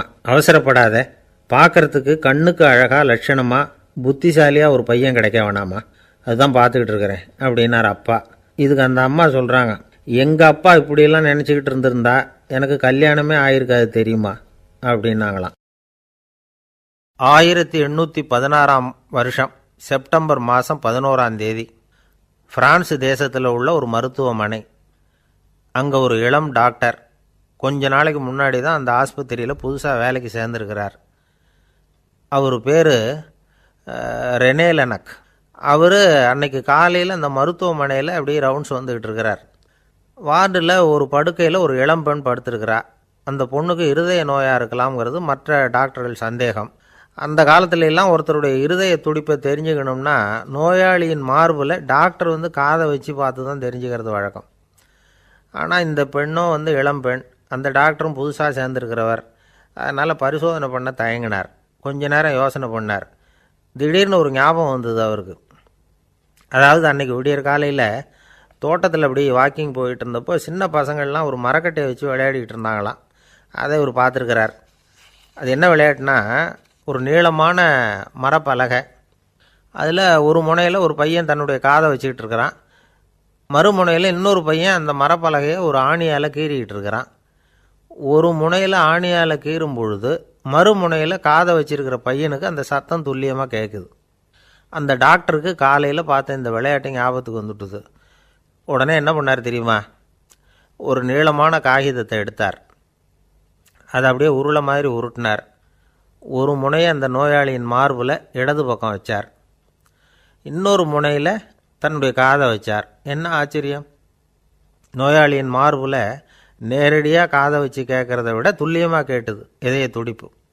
இதய துடிப்பு மட்டும் இல்லை, மூச்சு இழுத்து விடுறது, திரவ பொருள்களின் அசைவு, எல்லா சத்தமும் தெளிவாக கேட்குது. கிரேக்க மொழியில் ஸ்டெத்தாஸ் அப்படின்னா மார்பு, ஸ்கோப்பின் அப்படின்னா பார்ப்பதுன்னு அர்த்தம். அதனால் டாக்டர் ரெனே லெனக் தான் கண்டுபிடிச்ச கருவிக்கு ஸ்டெத்தஸ்கோப் அப்படின்னு பேர் வச்சார். அவரே முதல் மாடலையும் செஞ்சார். அளவு ரொம்ப பெருசாக இருந்தது, சுலபமாக எடுத்துகிட்டு போகிறது கஷ்டம், அது அவ்வளோ கஷ்டமாக இருந்தது அது. அதனால் அவரே அதை அப்புறம் 2 பிரிவாக தயார் பண்ணார். இது 2 துண்டையும் டாக்டர் தன்னோட கோட்டு பாக்கெட்டில் வச்சுக்கலாம், தேவைப்படுறப்ப எடுத்து ஒன்றா சேர்த்துக்கலாம். இப்படி தான் அவர் ஆரம்பத்தில் பண்ணார். தன்னுடைய இந்த கண்டுபிடிப்பை பற்றி அவர் ஒரு புத்தகம் எழுதினார். நிறைய விற்றுது, புகழும் பணமும் சேர்ந்தது.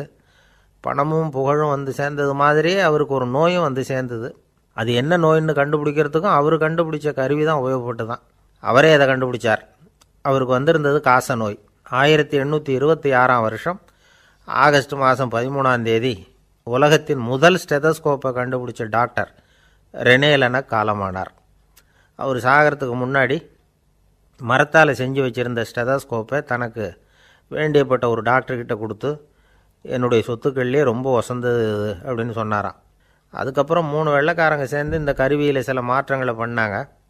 ஆனால் 1829 லண்டனில் டாக்டர் நிக்கோலஸுங்கிறவர் ஒரு காதால் இதய துடிப்பை கேட்குறத விட டாக்டர் 2 காதாலையும் கேட்குறது தான் சரியாக இருக்கும் அப்படின்னு ஒரு கருத்தை வெளியிட்டார். அதுக்கப்புறம் ரொம்ப காலம் கழித்து 1852 ஜார்ஜ் காமான் அப்படிங்கிறவர் ரப்பர் டியூபுகளை உபயோகப்படுத்தி 2 காதாலையும் கேட்குற மாதிரி ஒரு புதிய வடிவத்தை அதுக்கு கொடுத்தார். அதுக்கு பிறகு அது படிப்படியாக எவ்வளவோ மாற்றங்கள் இருந்தாலும் ஆரம்பத்தில் டாக்டர் ரெனே லெனக் உருவாக்கின அடிப்படை மாடலை யாரும் மாற்றி அமைக்கலைங்கிறது தான் முக்கியமான விஷயம். நமக்கு தெரிஞ்ச ஒரு ஆஸ்பத்திரி, அதில் ஒரு நோயாளி, காலை நேரத்தில் நர்ஸு அந்த பக்கமாக போயிட்டு இருந்தாங்க. அதை பார்த்துட்டு ஒரு நர்ஸுன்னு கத்துறார். நர்ஸு அவசரமாக ஓடி என்ன விஷயம்னு கேட்டாங்க. சிஸ்டர், இங்கே பாருங்கள், உங்கள் டாக்டரை என் நெஞ்சில் அவர் காதை வச்சு கேட்டுக்கிட்டு இருக்கிறார் அப்படின்னார் நோயாளி. சிஸ்டர் பதட்டப்படாமல், அதனால் என்ன, இந்த டாக்டர் பழமையான விஷயங்களில் ரொம்ப நம்பிக்கை உள்ளவர், அதனால் ஸ்டெதாஸ்கோப்பை உபயோகப்படுத்தாமல் காதை வச்சு கேட்குறார், அது ஒன்றும் தப்பு இல்லை அப்படின்னாங்களாம். ஐயோ, அதுக்காக இல்லை சிஸ்டர், இவர் என் நெஞ்சு மேலே தலையை வச்சது நேற்று ராத்திரி 9 மணி, இப்போ விடிஞ்சு போச்சு, இன்னமும் தலையை எடுக்கவே இல்லை, அதுக்காக தான் சந்தேகப்பட்டு உங்களை கூப்பிட்றேன் அப்படின்னார். அரேபிய நாடு, அங்கே ஒரு ஆட்சி தலைவர், அரேபிய நாட்டு ஆட்சி பொறுப்பை ஏற்றுக்கிட்டவர். அவர் ஆட்சி பொறுப்பை ஏற்றுக்கிட்ட பிறகு ஒரு நாள் ஒரு தெருவில் நடந்து போய்கிட்டு இருந்தார். அவர் தோளில் ஒரு பெரிய துணி மூட்டை, அதை சுமந்துக்கிட்டு கடத்தெருவை நோக்கி அவர் போய்கிட்டு இருக்கிறார். வழியில் அவரை சந்தித்தார் உமர். அவர் கேட்டார், கலீஃபா அவர்களே, எங்கே புறப்பட்டுட்டீங்க அப்படின்னு கேட்டார்.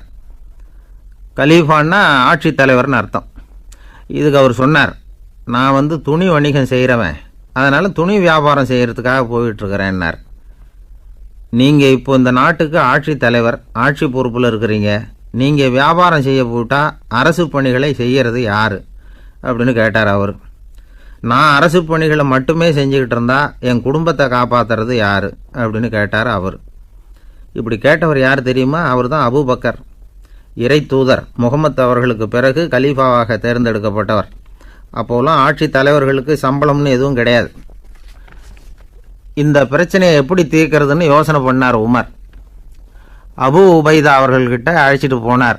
அவர் யாருன்னா, அவர் தான் பொது நிதி கருவூலத்தின் பொறுப்பாளர். அவர்கிட்ட பிரச்சனையை சொன்னார்.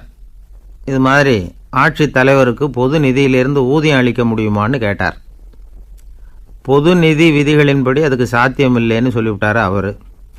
சரி, வேற ஏதாவது வழி இருக்குதான்னு கேட்டார் உமர். அபு உபைதா கொஞ்சம் யோசனை பண்ணி பார்த்தார். அப்புறமா சொன்னார், மக்காவிலிருந்து மதீனாவுக்கு குடிபெயர்ந்து வந்த அகதிகளுக்கு நிதி உதவி அளிக்கிறதுக்கு விதிகளில் இடம் இருக்கு. அப்படி பார்த்தா அபூபக்கரும் அகதி தானே, அதனால எல்லா அகதிகளுக்கும் கொடுக்கறது மாதிரியே அவருக்கும் ஒரு தொகை அளிக்கலாம்னார். கலீஃபா அபூபக்கருக்கு இந்த அகதி உதவி தொகையைத்தான் கொடுத்துட்டு வந்தாங்களாம். குடும்ப செலவுக்கு அது போதுமானதா இல்லை. இருந்தாலும் கலீஃபாங்கிறதுக்காக மற்ற அகதிகளை விட அதிகமாக தொகையை பெற அவர் விரும்பலை. மார்பு பக்கம் கிழிஞ்சிருந்த ஒரு மேலாடையை தான் அவர் அணிஞ்சிருந்தார். அவருடைய துணைவியார் அஸ்மா, அவங்க ஒரு நாள் தேன் அருந்து ஆசையாக இருக்குன்னாங்களாம். நமக்கு கிடைக்கிற ஊதியம் குடும்ப செலவுக்கே போதுமானதா இல்லையே, இந்த நிலையில் தேன் வாங்கிறதுக்கு காசுக்கு நான் எங்கே போவேன்ருக்கார் அவர். கொஞ்ச நாள் கழித்து அவங்க ஒரு தொகையை அவர்கிட்ட கொடுத்து தேன் வாங்கிட்டு வர சொன்னாங்களாம். இவருக்கு ஆச்சரியம், ஏது இந்த பணம்னு கேட்டிருக்காரு. நீங்கள் தினமும் குடும்ப செலவுக்காக கொடுத்துக்கிட்டு வந்த பணத்தில் கொஞ்சம் கொஞ்சமாக மிச்சப்படுத்தி வச்சேன்னாங்களாம். அபூபக்கர் அந்த பணத்தை எடுத்துக்கிட்டு நேராக பொது நிதி கருவூல பொறுப்பாளர்கிட்ட போனார். இந்த பணத்தை பொது நிதியில் சேர்த்துருங்க, இது அதிகப்படியாக எனக்கு தரப்பட்டு வந்த ஊதியம், அடுத்த மாதத்துலேருந்து இந்த தொகையை குறைச்சிங்கன்னு வேற சொல்லிவிட்டாராம். பசியை தணிக்க தேவையான அளவு உணவு, ஒரு ஜோடி உடை, இதை தவிர கூடுதலாக மக்கள் பொது நிதியிலிருந்து வாங்கிக்கிறதுக்கு என் குடும்பத்தாருக்கு உரிமை இல்லை அப்படின்னு சொல்லி கண்டிப்பாக சொல்லிவிட்டாராம். அவர் வாங்கிட்டு வந்த இந்த குறைந்த ஊதியம் கூட அவர் மனசை உறுத்திக்கிட்டே இருந்தது. கடைசி நேரம் அவர் தம்முடைய மகள் ஆயிஷா அவர்களை அழைச்சார். மகளே, இதுவரைக்கும் பொது நிதியிலிருந்து நான் வாங்கிட்டு வந்த தொகை என்னுடைய இதயத்தில் பாரமாக அழுத்திக்கிட்டு இருக்கு. என் தோட்டத்தை விற்று அதில் வர்ற பணத்திலேருந்து நான் இதுவரைக்கும் வாங்கிட்டு வந்த ஊதிய தொகையை கணக்கு போட்டு பொது நிதியில் சேர்த்துடு அப்படின்னாராம். பதவி ஏற்கிறதுக்கு முன்னாடி தன்கிட்ட இருந்ததை விட இப்போ கூடுதலாக என்ன சொத்து இருக்குன்னு பார்த்துருக்கார். ஒரு ஒட்டகம், ஒரு கோப்பை, ஒரு பணியாள். இதையும் அடுத்தபடியாக கலீஃபாவா வர்றவர்கிட்ட ஒப்படைச்சிருங்க அப்படின்னு விட்டாராம். அதே மாதிரி அடுத்து வந்த உமர்கிட்ட ஒப்படைச்சாங்க. அப்போ உமர் சொன்னாராம், அபூபக்கரே, இந்த முன்மாதிரியால் உங்களுக்கு பிறகு இந்த ஆட்சி பொறுப்பை ஏற்கிறவர்களை பெரும் நெருக்கடிக்கு ஆளாகி விட்டீங்க அப்படின்னு சொல்லி ரொம்ப கண் கலங்கினாராம். கடைசியாக அபூபக்கர் தன்னுடைய குடும்பத்தாருக்கு விட்டு சென்ற சொத்து ஒரு படுக்கை விரிப்பு, ஒரு போர்வை, அவ்வளவுதான். இது சிந்திக்க வேண்டிய ஒரு செய்தி. ஒரு ஊரில் ஒரு மன்னர் இருந்தாராம். அமைச்சர் அவர்கிட்ட சொன்னாராம், மன்னா, நம்ம ராஜ்யத்தில் இனிமே லஞ்ச ஊழலே இருக்காதுன்னாராம். ஆஹா, அப்படின்னா ஊழல் பேர் வழிகளையெல்லாம் நாடு கடத்தியாச்சா அப்படின்னு கேட்டிருக்காரு மன்னர். இதுக்கு அவர், அப்படி இல்லைங்க, இனிமே கொடுக்கறதுக்கு ஜனங்கள்கிட்ட பணமே இல்லை அப்படின்னாராம். இந்த உலகத்தில் எல்லாருக்கும் மகிழ்ச்சி தரக்கூடிய ஒரு பொருள் எது? இது ஒரு முக்கியமான கேள்வி. இந்த கேள்விக்கு பொருத்தமான ஒரு பதிலை உங்களால் சொல்ல முடியுமா? அதாவது கொஞ்சம் யோசித்து பார்த்தா பணம்னு சொல்லலாமா? இப்போ கையில் காசு இல்லாதவங்ககிட்ட ஒரு 10 ரூபாயை கொடுத்தா அது அவனுக்கு சந்தோஷத்தை கொடுக்கும். ஏற்கனவே வருமான வரி பிரச்சனையில் சிக்கி இருக்கிறவர்கிட்ட இன்னும் கொஞ்சம் பணம் இந்தாங்கன்னு சொல்லி கொடுத்தோம்னா அது அவருக்கு சங்கடத்தை தான் கொடுக்கும். அதனால் அந்த கேள்விக்கு பணங்கிறது பொருத்தமான பதிலாக இருக்க முடியாது. கேள்வி என்னன்னா, இந்த உலகத்தில் எல்லாருக்கும் மகிழ்ச்சி தரக்கூடிய ஒரு பொருள் எது? சரி, இனிப்புன்னு சொல்லலாமா? ஏன்னா எல்லாருக்கும் இனிக்க தானே செய்யும். அதுலேயும் ஒரு சிக்கல் இருக்குது. சர்க்கரை வியாதிக்காரங்களுக்கு அது என்ன சந்தோஷத்தையா கொடுக்கும்? ஆக எல்லாருக்கும் வேறுபாடு எதுவும் இல்லாமல் மகிழ்ச்சியை கொடுக்கக்கூடியது வேறு ஏதோ ஒன்று இருக்குது. அது என்னன்னு கண்டுபிடிக்கணும். அதுதான் இன்றைக்கி தகவல். இப்போ அதை கண்டுபிடிக்கணும்னா இந்த கதையை கேட்கணும். அது என்ன கதைன்னா, ஒரு ஊரில் ஒரு ராஜா இருந்தார். அவருக்கும் இதே சந்தேகம் வந்துட்டுது. அதாவது எல்லாருக்கும் இன்பம் தரக்கூடிய பொருள் எது அப்படின்னு.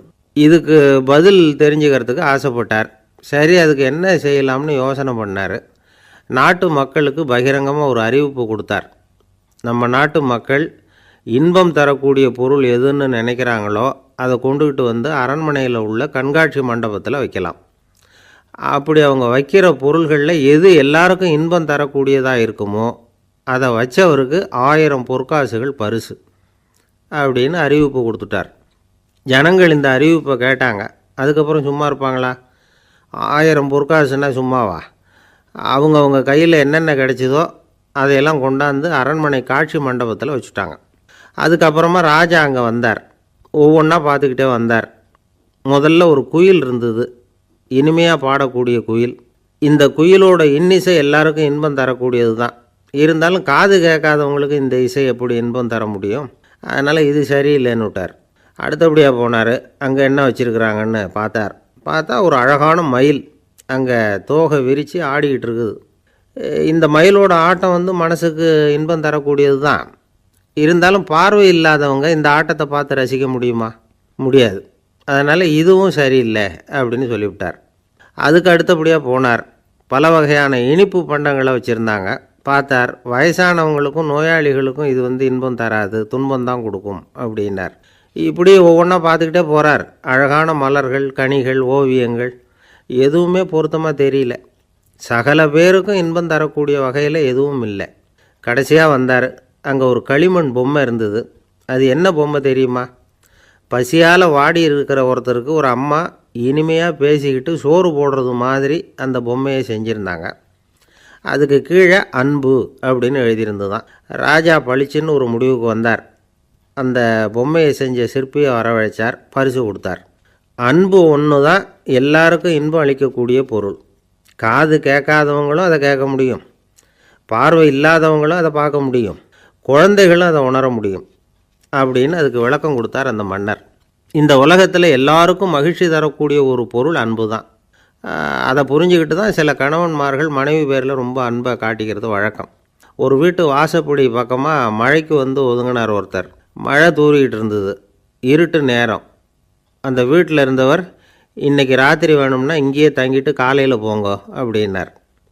உடனே இவர் சொன்னார், ரொம்ப நன்றிங்க, ஒரு 10 நிமிஷத்தில் இதை வந்துவிடுறேன் அப்படின்னு சொல்லிவிட்டு எங்கேயோ ஓடினார். 10 நிமிஷம் கழித்து திரும்பி வந்தார். ஆமாம், எங்கே போயிட்டு வந்தீங்கன்னு கேட்டார் வீட்டில் இருந்தவர். நேராக எங்கள் வீட்டுக்கு போய் மனைவிக்கிட்ட இன்றைக்கி ராத்திரி இங்கேயே தங்கிக்கிறேன்னு சொல்லிவிட்டு வந்துவிட்டேன் அப்படின்னார் அவர். அன்பில் இது ஒரு ரகம். ஆசைப்படுறதில் தப்பு இல்லை, ஆனால் அந்த ஆசை தேவைக்கு தகுந்த மாதிரி இருக்கணும். தேவைக்கு மீறிய ஆசைகள் இருக்குது பாருங்கள், அது தேவையில்லை. இந்த கருத்தை வலியுறுத்தது மாதிரி ஒரு கதை உண்டு. தேவேந்திரனுக்கு திடீர்னு வீடு கட்டணும்னு ஒரு ஆசை வந்துதான். வீடுன்னா நாம் கட்டுற மாதிரி இல்லை. தேவேந்திரன் வீடுன்னா சும்மாவா? ஒரு பிரம்மாண்டமான அரண்மனை கட்டணும். அது மாதிரி இந்த 3 லோகத்துலேயும் ஒரு அரண்மனை கிடையாது அப்படின்னு எல்லாரும் சொல்லணும். இது அவனோட ஆசை. உடனே தேவ தச்சரான விஸ்வகர்மாவை கூப்பிட்டான், உத்தரவு போட்டான். விஸ்வகர்மா தன்னுடைய உதவியாளர்களை எல்லாம் கூப்பிட்டு ஒன்றா சேர்த்துக்கிட்டார். படாத பாடுபட்டு ஒரு பெரிய அரண்மனையை கட்டி முடித்தார். கட்டி முடிக்க 1000 வருஷம் ஆச்சு. தேவேந்திரன் வந்து பார்க்குறான். அவனுக்கு திருப்தி ஏற்படலை. என்னுடைய அந்தஸ்துக்கு இது ரொம்ப சாதாரணமான கட்டிடம், இதை விட இன்னும் பெருசாக கட்டு அப்படின்னா. தேவ தச்சர் திணறி போயிட்டார். அவரால் அதுக்கு மேலே எதுவும் செய்ய முடியல. என்ன பண்ணுறதுன்னு யோசனை பண்ணார். நேராக நாரதர் காலில் போய் விழுந்தார். நீங்கள் தான் என்னை இந்த பிரச்சனையிலேருந்து காப்பாற்றணும்னார். நாரதர் யோசனை பண்ணார். சரி, கவலைப்படாதேன்னார். நேராக இந்திரன்கிட்ட போனார். இந்திரன் வந்து நாரதரை பார்த்த உடனே வாங்கன்னு கூட்டிகிட்டு போய் அரண்மனையை காட்டினான். இது மாதிரி ஒரு அரண்மனையை நீங்கள் வேறு எங்கேயாவது பார்த்துருக்குறீங்களா அப்படின்னு ரொம்ப பெருமையாக கேட்டான். நான் பார்த்ததில்லை, ஆனால் என்னை விட வயசில் மூத்தவர் மகரிஷி லோமேசர், அவர் ஒரு வேளை பார்த்துருக்கிறாரா என்னமோ அப்படின்னார். உடனே அவரை மனசில் நினச்சி தியானம் பண்ணினார். அடுத்த கணம் லோமேசர் அங்கே வந்தார். இடையில் ஒரு சின்ன துண்டு, கையில் ஒரு கமண்டலம், தலையில் ஒரு பாய், அவ்வளவுதான் அவர்கிட்ட இருந்தது. எதுக்காக தலையில் எந்த பாய் அப்படின்னு கேட்டான் இந்திரன். என்ன மாதிரி அற்ப ஆயுள் உள்ள ஒரு ஜீவன் தனியாக வீடு கட்டிக்கிட்டு திண்டாடணுமா? இந்த பாய் தான் ஒரு வீடு மாதிரி எனக்கு நிழல் கொடுக்குது அப்படின்னார் அவர். என்னது, உங்களுக்கு வந்து அவ்வளவு கொஞ்சமான ஆயுளா அப்படின்னு ஆச்சரியத்தோடு கேட்டான் இந்திரன். ஆமாம், இதை பாரு, என்னுடைய மார்பில் ஒரு பொற்காசு அளவுக்கு ரோமம் உதிர்ந்துட்டுது. எப்போ என் உடம்புல உள்ள எல்லா ரோமமும் உதிர்ந்துருமோ அப்போ என்னுடைய ஆயுள் முடியும் அப்படின்னார். எப்போ அந்த ரோமங்கள் பூரா உதிரும்னு கேட்டான் இவன். ஒரு பிரம்மா மறைஞ்சதும் ஒரு ரோமம் உதிரும். என் உடம்புல உள்ள ரோமங்களின் எண்ணிக்கை எவ்வளவோ அவ்வளவு பிரம்மாக்கள் தோன்றி அவங்க ஆயுள் முடியும் பொழுது என் உடம்புல உள்ள ரோமங்கள் பூரா உதிரும் அப்படின்னார். அப்படின்னா ஒரு பிரம்மாவோட ஆயுள் எவ்வளவு காலம்னு கேட்டான். ஒரு பிரம்மாவுக்கு 100 தேவ வருஷம். ஒவ்வொரு தேவ வருஷத்துக்கும் 365 தேவ நாள். ஒவ்வொரு தேவ நாள்லேயும் ஒன்றை மாதிரி 14 இந்திரர்கள் தோன்றி மறைகிறாங்க அப்படின்னு மகரிஷி லோமேசர் சொல்கிறார். இதை கேட்டதும் இந்திரன் ஆடி போயிட்டான். அவ்வளவு ஆயுள் உள்ள இவரே அற்ப ஆயுள்னு சொல்கிறார். நான் என்னுடைய ஆயுளை பெருசாக நினச்சிக்கிட்டு பிரம்மாண்டமான அரண்மனை கட்டணும்னு ஆசைப்படுறேனே அப்படின்னு நினச்சான். எனக்கு வீடு கட்டின வரைக்கும் போதும்னு விட்டான். அதனால் நாமெல்லாம் நம்முடைய தேவைக்கு தகுந்த மாதிரி ஆசைப்படுறது தான் நியாயம். ஆனால் அப்படியே நடந்துக்கிறோம். மனுஷன் கடவுளையே ஏமாற்றி காசு வாங்கிறதுக்குள்ள ஆசைப்படுறான். ஒருத்தன் கடவுளை நினச்சி தவம் இருந்தான். கடவுள் நேரில் வந்தார். தேவலோகத்தில் ரூபாய்க்கெல்லாம் என்ன மதிப்புன்னு கேட்டான். அங்கெல்லாம் ரூபாய்ங்கிறது உங்கள் பணத்தில் 1 கோடி ரூபாய்க்கு சமம். அதாவது தேவலோகத்தில் 1 ரூபான்னா இங்கே 1 கோடி ரூபா. அது மாதிரி எங்களுக்கு ஒரு நாளுங்கிறது உங்கள் கணக்கில் 1 கோடி வருஷத்துக்கு சமம் அப்படின்னார் கடவுள். அப்படின்னா எனக்கு நீங்கள் அதிகமாக எதுவும் தர வேணாம், உங்கள் கணக்குப்படி ஒரே 1 ரூபா கொடுங்க, அது போதும்னா இவன் ரொம்ப சாமர்த்தியமாக. கடவுள் யோசனை பண்ணார். அது ஒன்றும் கஷ்டம் இல்லை, 1 ரூபா தானே கேட்குற, கொடுத்துட்றேன். ஆனால் இப்போ வரும்பொழுது நான் எடுத்துக்கிட்டு வரல, எங்கள் கணக்குப்படியே 1 நாள் பொறுத்துக்க பணத்தோடு வந்துடுறேன் அப்படின்னு சொல்லிவிட்டு பறந்து போயிட்டார். ஒரு பெரியவர்கிட்ட பேசிக்கிட்டு இருந்தேன். அவர் என்கிட்ட ஒரு கேள்வி கேட்டார். திருடர்கள் எத்தனை வகை தெரியுமா உனக்கு அப்படின்னார். இதுதான் அவர் கேட்ட கேள்வி. எதுக்காக என்ன பார்த்து அந்த கேள்வி கேட்டார் தெரியல. இருந்தாலும் நான் அவருக்கு பதில் சொன்னேன். திருடர்களில் எத்தனையோ வகை உண்டுங்க. கார் திருடன், சைக்கிள் திருடன், முகமூடி திருடன், எப்படி சொல்லிகிட்டே போகலாம். இருந்தாலும் என்னுடைய சிற்றறிவுக்கு எட்டின வரையில் திருடர்களை 2 வகையாக பிரிக்கலாம் அப்படின்னு நினைக்கிறேன். ஒன்று ராத்திரியில் திருடுற திருடன், இன்னொருத்தன் பகலில் திருடுற திருடன். அதாவது பகல் திருடன், ராத்திரி திருடன் அப்படின்னு பெரியவர் சிரித்தார். என்ன சிரிக்கிறீங்களே, என்ன கள்வர்கள் 4 வகை அப்படின்னு ஆரம்பித்தார். எப்படின்னு கேட்டேன். சாப்பாட்டுக்கு இல்லாமல் திருடுறாங்க பாருங்கள், அது ஒரு வகையான். சாப்பாட்டுக்கு இருந்தும் திருடுறாங்க பாருங்கள், அது ஒரு வகையான். இதை தவிர இன்னும் ஒரு 2 வகை திருட்டு உண்டு. அது என்னன்னா, ஆண்டவன்கிட்ட இருந்து நாம திருடுற திருட்டு, இன்னொன்று என்னன்னா நம்மகிட்ட இருந்து ஆண்டவன் திருடுற திருட்டு அப்படின்னார். எனக்கு ஒன்றும் புரியல. என்ன சார் இது, ஆண்டவனையே திருடன்னு சொல்கிறீங்களே அப்படின்னு ஆச்சரியமா. ஆமாங்க, ஆண்டவனை கல்வன்னு சொல்கிறது இல்லையா. காஞ்சிபுரத்துக்கு பக்கத்தில் திருக்கார்வனம் அப்படின்னு ஒரு ஊர் இருக்கு. அங்கே உள்ள பெருமாளுக்கு கல்வர்னு தான் பேர். அது மட்டும் இல்லை, திருமங்கை ஆழ்வார் தம்முடைய திரு நெடுந்தாண்டகத்தில் கார்வனத்துள்ளாய் கல்வா அப்படின்னு தான் அழைக்கிறார் அப்படின்னு நிறைய உதாரணம்லாம் சொல்ல ஆரம்பித்தார். அதுக்கப்புறம் அவர்கிட்ட பேசி நான் புரிஞ்சுக்கிட்ட விவரங்களை தான் நான் இப்போ உங்ககிட்ட சொல்ல போகிறது. அதாவது அவர் சொன்ன முதல் வகை திருடர்கள் சாப்பாட்டுக்கு இல்லாமல் திருடுறவங்க. இவங்களை திருத்தி போடலாம். சாப்பாட்டுக்கு இருந்தும் பணம் சேர்க்கணுங்கிற ஆசையால் பொய் கணக்கெல்லாம் எழுதுறாங்க பாருங்க, அவங்க தான் 2வது வகை. 3வது வகை திருட்டு தான் மிகப்பெரிய திருட்டு. இறைவனுக்கு சொந்தமானதை நம்முடையதுன்னு நினைக்கிற திருட்டு. எது இறைவனுக்கு சொந்தமானது அப்படின்னா ஆத்மா. பகவானுக்கு சொந்தமான ஆத்மாவை நம்முடையதுன்னு நினைக்கிறது தான் அந்த மாபெரும் திருட்டு. இதுக்கு பேர் தான் ஆத்மாபகாரமா. சரி, இதுக்கு பரிகாரம் என்ன? எல்லாம் இறைவனுடையது, நமக்கு ஒன்றும் இல்லை அப்படின்னு நினைக்கிறது தான் இதுக்கு பரிகாரம். இதெல்லாம் இருக்கட்டும். 4வது திருட்டு ஒன்று சொன்னோம்ல, ஆண்டவன் நம்மகிட்ட இருந்து திருடுறது. அது எப்படி? ஆண்டவனை கல்வன்னு சொல்கிறாங்க, அது சரி. அவர் என்னத்தை திருடினார்? இப்போ இன்னொருத்தருக்கு சொந்தமான ஒன்றை எடுத்து வச்சுக்கிறது தான் கள்ளத்தனம். ஆனால் ஆண்டவன் எடுத்துக்கிட்டோம்னா இருக்கிறது எல்லாமே அவனுக்கு சொந்தம். அப்படி இருக்கிறப்போ அவரை எப்படி கல்வன்னு சொல்கிறது? இது என்ன புரியாமல் இருக்குதே அப்படின்னு சொல்லி பார்த்தா அதுக்கும் விளக்கம் சொல்கிறாங்க அவங்க. அதாவது ஆண்டவனுக்கு உருவமே கிடையாது, அரூபமாக இருக்கிறவன், அதாவது உருவம் இல்லாமல் இருக்கிறவன். அப்படி உள்ள பகவான் நம்மளை மாதிரி உருவத்தில் இருக்கிறான். நம்மளை மாதிரியே கையை காலு மூக்கெல்லாம் இருக்குது ஆண்டவனுக்கு.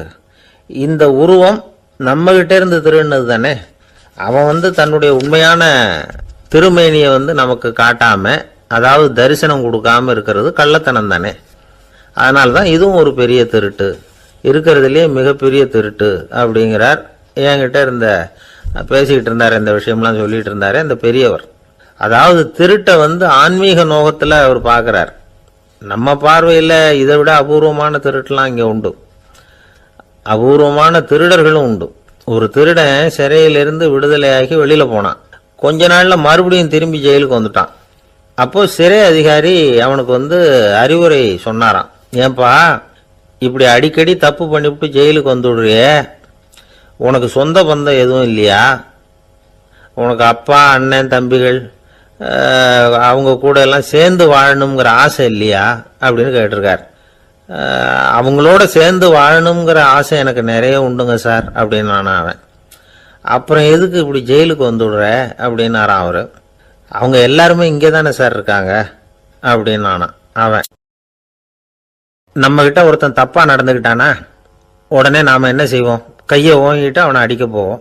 நாம் அவங்ககிட்ட அவனை விட ஒருபடி மேலே தப்பாக நடந்துக்குவோம். ஆனால் பெரியவங்கள்லாம் அப்படி நடந்துக்கிறது இல்லை. இன்னா செய்தாரை ஒருத்தல் அவர் நாண நன்னயம் செய்து விடல் அப்படின்னு வள்ளுவர் சொல்லியிருக்கார் இல்லையா? அதுக்கு தகுந்த மாதிரி நடந்துக்குவாங்க. பாயசித் விஸ்தாமிங்கிறவர் ஒரு பெரிய ஞானி. அவர் ஒரு நாள் ராத்திரி ரொம்ப நேரம் மசூதியில் இருந்துட்டு வீட்டுக்கு திரும்பி வந்துகிட்டு இருக்கிறார். வழியில் ஒரு குடிகாரன், அவன் கையில் ஒரு இசைக்கருவி, அதை கண்ணா பின்னான்னு மீட்டிக்கிட்டு வாய்க்கு வந்தபடி என்னத்தையோ பாட்டுன்னு நினச்சிக்கிட்டு பாடிக்கிட்டு அவன் பாட்டுக்கு கிடக்கிறான் வழியில்.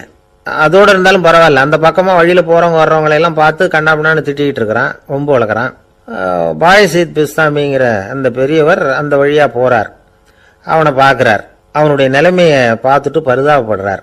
ஏன்பா இது மாதிரியெல்லாம் நடந்துக்கிற, இப்படி நடக்கலாமா அப்படின்னு ஏதோ கொஞ்சம் புத்திமதி சொல்கிறதுக்கு ஆரம்பித்தார். அவனுக்கு கோபம் வந்துட்டுது. கையில் வச்சிருந்த வாத்திய கருவி அதால் ஓங்கி அந்த பெரியவர் தலையில் ஒரு அடி கொடுத்தான். ரத்த காயம் ஏற்பட்டு போச்சு. அவன் கையில் இருந்த இசைக்கருவியும் அடித்த வேகத்தில் ரெண்டாக உடஞ்சி போச்சு. அவ்வளோ வேகமாக அடிச்சிருக்கான். இவ்வளவு தூரத்துக்கு நடந்து போச்சுல்ல, அந்த மாபெரும் ஞானி வாயை திறந்து ஒரு வார்த்தை கூட பேசலை. பேசாமல் தலையை பிடிச்சிக்கிட்டு அவர் பாட்டுக்கு போயிட்டார். மறுநாள் அந்த பெரியவர் என்ன பண்ணார் தெரியுமா? கொஞ்சம் இனிப்பு பண்டங்கள், கொஞ்சம் பணம், இது ரெண்டையும் ஒரு ஆள் மூலமாக அனுப்பி வச்சார் அந்த குடிகாரனுக்கு. அவனுக்கு ஒன்றும் புரியல. என்ன விவரம்னு விசாரித்தான். வந்த ஆள் ஒரு கடுதாசியை நீட்டினான். அதில் விவரம் இருந்தது. ஞானி எழுதியிருக்கிறார், இதை பார்ப்பா, உங்களுடைய இசைக்கருவி உடையறதுக்கு என்னுடைய தலை காரணமாக ஆயிட்டுது. அதுக்காக நான் ரொம்ப வருத்தப்படுறேன். அதுக்காக தான் பணம் அனுப்பி வச்சுருக்கேன். வேறு புதுசாக ஒரு இசைக்கருவி வாங்கிக்கோ. அப்புறம் இன்னொரு விஷயம், நேற்றுக்கு ராத்திரி என்கிட்ட ஏகப்பட்ட கசப்பான வார்த்தைகளை வந்து பேசினேன். இதோடு அனுப்பியிருக்கிற இனிப்பு பண்டங்களை சாப்பிட்டு உன்னுடைய நாவில் உள்ள கசப்பை மாற்றிக்கோ அப்படின்னு அதில் எழுதப்பட்டிருந்தது. இந்த சமயத்தில் அவன் வந்து குடி மயக்கத்தில் இல்லை, தெளிஞ்சு போயிருந்த நேரம் இது. அதனால் அதை படித்த உடனே அவனுக்கு ரொம்ப வெக்கமாக போச்சு. தலை குனிஞ்சான், யோசனை பண்ணான். கொஞ்ச நேரத்தில் தன்னுடைய நண்பர்கள் சில பேரையும் கூப்பிட்டுக்கிட்டு நேராக அந்த ஞானி இருக்கிற இடத்துக்கு ஓடினான். அவர் காலில் விழுந்தான், அவர்கிட்ட மன்னிப்பு கேட்டுக்கிட்டான். பெரியவங்களே தெரியாமல் வந்து நான் இந்த பாவ செயலை பண்ணிவிட்டேன், என்னை மன்னிச்சுங்க, உங்களுடைய பொறுமையும் போதனையும் என்னுடைய கண்ணை திறந்துட்டுது.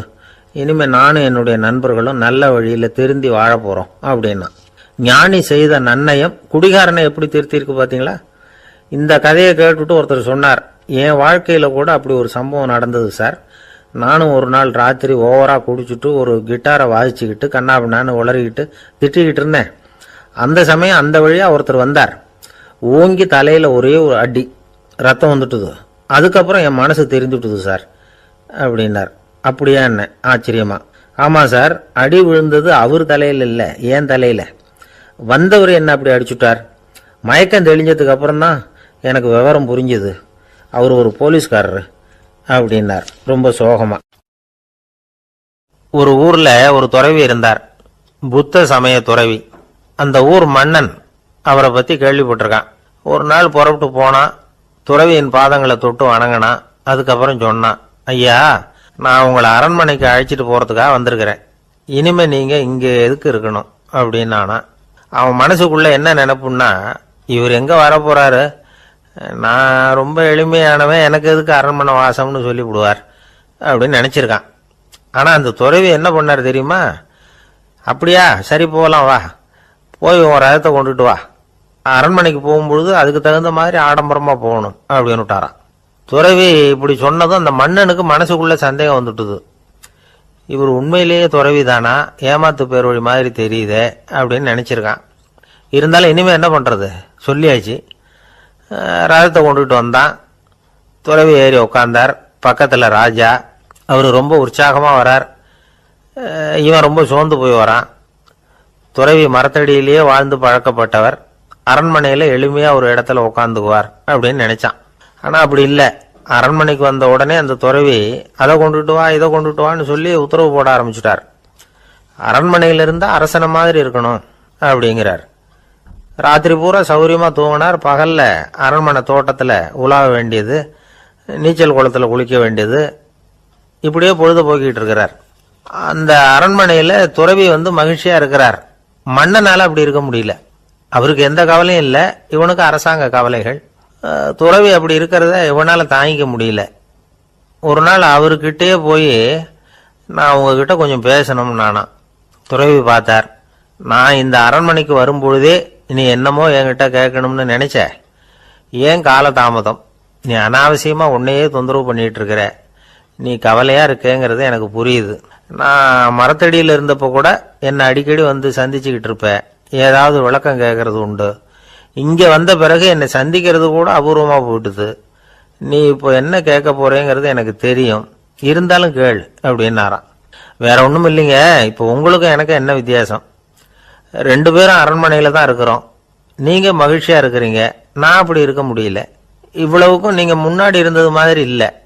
தினமும் தங்க தேர் கேட்குறீங்க, உயர்தரமான ஆடைகள் அணிகிறீங்க, சுவையான சாப்பாடு. இப்படி இருக்கிறப்போ உங்களுக்கும் எனக்கு என்ன வித்தியாசம்? இதுதான் மன்னனுடைய கேள்வி. இதுக்கு பதில் சொல்கிறேன், என் கூட புறப்பட்டு வா, இந்த நகரத்துக்கு வெளியில் போவோம் அப்படின்னு சொல்லி அரசனை கூப்பிட்டுக்கிட்டு ஊர் எல்லைக்கு சேர்ந்தார் துறவி. அங்கே போய் சொன்னார், இதை பார்ப்பா, இந்த இடத்த தான் தேடிக்கிட்டு இருந்தேன். இனிமே நான் திரும்பி வரப்போறதில்ல. நீ என்னோட வர்றியா, திரும்பி போறியா அப்படின்னார். நான் எப்படிங்க உங்க கூட வர முடியும்? என்னுடைய நாடு, என்னுடைய சொத்துக்கள், மனைவி, மக்கள் எல்லாத்தையும் விட்டுட்டு எப்படிங்க வர்றதுன்னா. இப்போ அந்த துறவி சொன்னார், இப்போ வித்தியாசத்தை தெரிஞ்சுக்கிட்டியா? நான் அரண்மனையில் இருந்தேன், எல்லா வித பொருள்களும் உடையவனா இருந்தேன். ஆனால் எதையும் சொந்தம் கொண்டாடுறவனா இருக்கல. ஆனால் நீ அப்படி இல்லை, எல்லாத்தையும் சொந்தம் கொண்டாடிக்கிட்டு இருக்கிற. இதுதான் நமக்குள்ள வித்தியாசம் அப்படின்னு சொன்னார். அரண்மனை ஆடைகளை அப்படியே களைஞ்சார். அரசங்கிட்ட கொடுத்தார். உன்னுடைய ஆடைகளை நீயே வச்சுக்கோன்னார். அவர் பாட்டுக்கு நடந்து போனார், திரும்பியே பார்க்கல. அரசனுக்கு அப்பதான் தன்னுடைய அறியாமை விளங்குச்சான். இதிலிருந்து நாம புரிஞ்சுக்க வேண்டியது என்னன்னா, இந்த உலகத்துல எத்தனையோ பொருள்கள், அதையெல்லாம் முறையா பயன்படுத்தினா மகிழ்ச்சி. அதை விட்டுட்டு அதுக்கெல்லாம் சொந்தம் கொண்டாட ஆரம்பிச்சா கவலை. நம்ம ஆட்கள் சொந்தம் கொண்டாடுற விதமே தனி.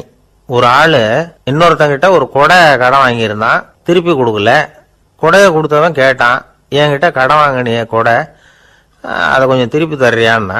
அது உனக்கு இப்போ அவசரமா தேவைப்படுதா அப்படின்னு கேட்டான் இவன். எனக்கு தேவைப்படல, அந்த கொடையை நான் யாருக்கிட்ட வாங்கியிருந்தேனோ அவனுக்கு இப்போ அது அவசரமா தேவைப்படுது அப்படின்னானா அந்த ஆள். அந்த ஆளுக்கு பேச தெரியாது, அவர்கிட்ட கொஞ்சம் எச்சரிக்கையா நடந்துக்கோ அப்படின்னு சொல்றது உண்டு. அப்படின்னா என்ன அர்த்தம்? அவர் இன்னமும் குழந்தையாவே இருக்கிறாரு, இன்னும் பேச்சு வரலன்னு அர்த்தம்? அப்படி இல்லை, அவருக்கு நாகரிகமா பேச தெரியலன்னு அர்த்தம். பேசுறதுங்கிறது மனுஷனால மட்டுமே முடியக்கூடிய ஒரு காரியம். அப்படி இருந்தும் அதோட பெருமையை அவன் இன்னமும் சரியா புரிஞ்சுக்கலன்னு தான் சொல்லணும். அதனாலதான் அவன் அளவுக்கு அதிகமா வார்த்தைகளை கொட்டி போடுறான். அதுக்கப்புறம் அதையெல்லாம் திருப்பி அள்ள முடியாம கிடந்து கஷ்டப்படுறான். கொட்டுன வார்த்தையை அள்ள முடியுமா? ஒருத்தரை இன்னைக்கு பார்த்து முட்டாள்னு திட்டி போடுறீங்க, நாளைக்கு மறுபடியும் அவர்கிட்ட போய் நேத்திக்கு உன்னை முட்டாள்னு சொல்லிவிட்டேன், அந்த வார்த்தையை திருப்பி கொடு, வாங்கிட்டு போயிடுறேன் அப்படின்னு நான் சொல்ல முடியும்? அவன் கோபக்காரனா இருந்தா நேத்திக்கு அதை வேற விதமா உங்களுக்கு திருப்பி கொடுத்துருப்பான்.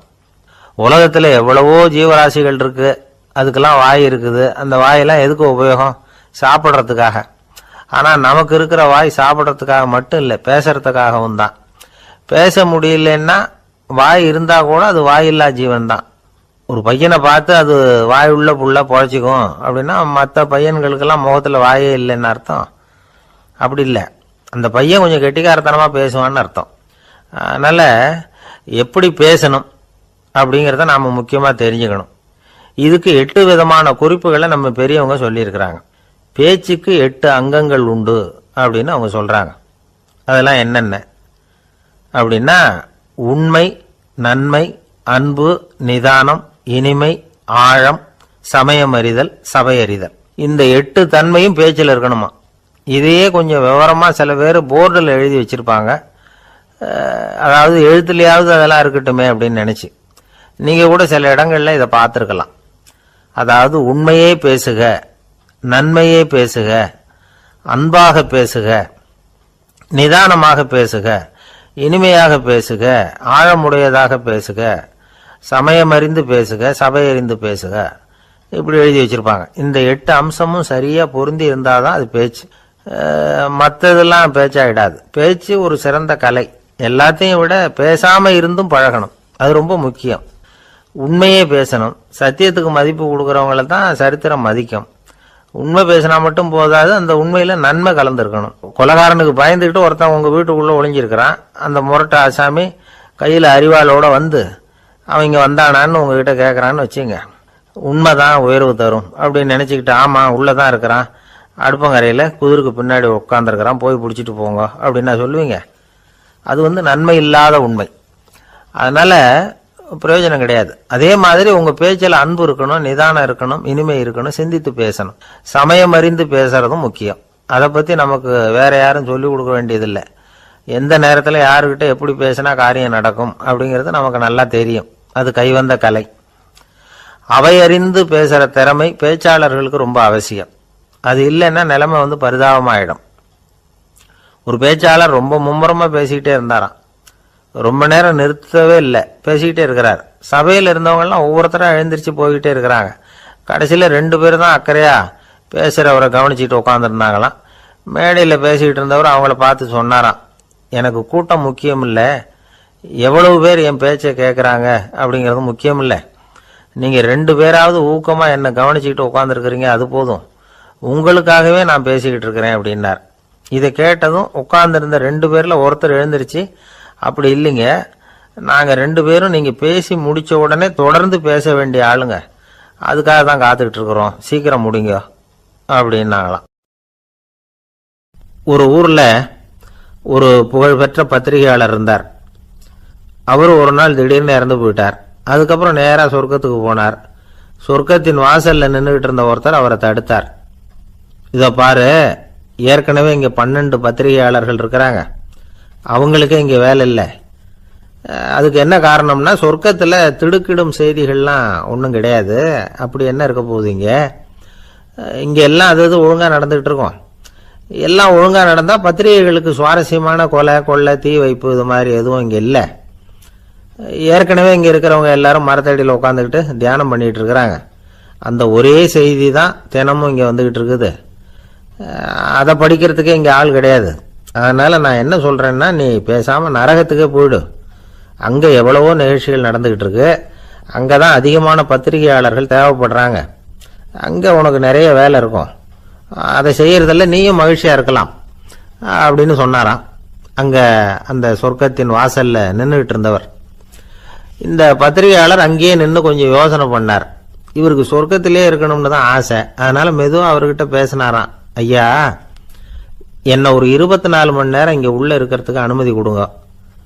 இங்கே இருக்கிற பல பத்திரிகையாளர்களை எனக்கு தெரியும், அவங்களில் சில பேரை சமாதானப்படுத்தி மெதுவாக பேசி நரகத்துக்கு அனுப்பி வச்சுட்றேன். நான் இங்கே இருந்துக்கிறேன்.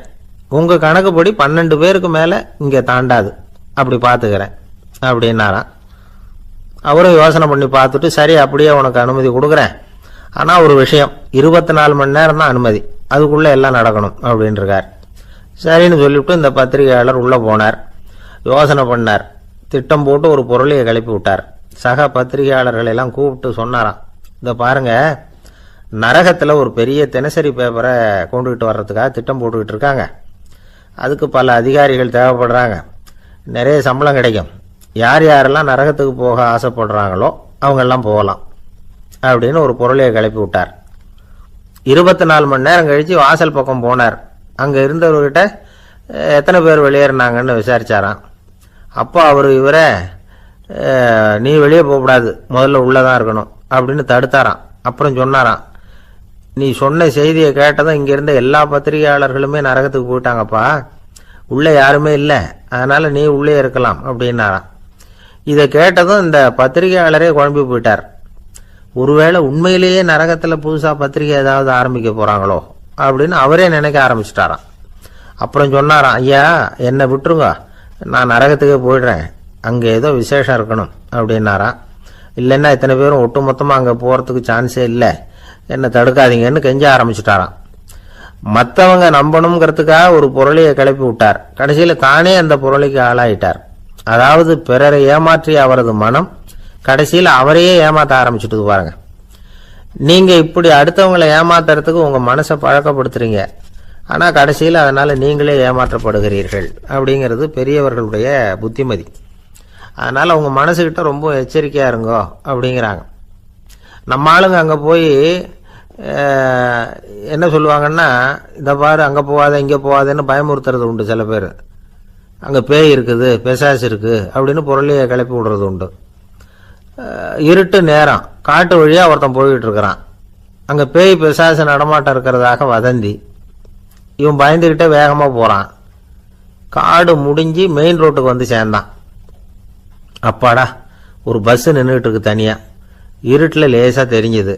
ஓடி போய் ஏறி உள்ள உட்காந்துக்கிட்டான். பயந்துகிட்டே போனவன் அப்புறம் தான் தெரியுது உள்ள யாருமே இல்லை, டிரைவரும் இல்லை, கண்டக்டரும் இல்லை, வேற யாரும் இல்லை. இவனுக்கு பேய் பயம் அதிகமாக போட்டுது. ஏன்னா நடு ராத்திரி, இந்த நேரம் பார்த்து அந்த பஸ் தானே நகர ஆரம்பிச்சுதான். இவனுக்கு இன்னும் பயம் அதிகமாக போட்டுது. ஏன்னா டிரைவர் சீட்டு காலியாக இருக்கு, பஸ் நகருது. இவன் உடம்பு பூரா நடுங்க ஆரம்பிச்சுட்டுது. வீல்னு கத்தலாமான்னு பார்த்தான். அந்த நேரம் பார்த்து அவன் தோளில் ஒரு கை விழுந்துதான். திடுக்கிட்டு திரும்பி பார்த்துருக்கிறான். அங்கே டிரைவர் நிற்கிறார். அவர் சொன்னாராம், ஏன்பா ஏற்கனவே பஸ்ஸு பிரேக் டவுன், நாங்கள்லாம் பின்னாடி இறங்கி நின்று தள்ளிட்டு இருக்கிறோம், நீ மட்டும் ஜாலியாக ஏறி உக்காந்துக்கிட்டியா, இறங்கி வந்து தள்ளப்பா அப்படின்னாராம். இருட்ட கண்டா பயம் உண்டாவதே அது ஏன்? இப்படி ஒரு கேள்வியை ஒரு பெரியவர்கிட்ட கேட்டாங்க.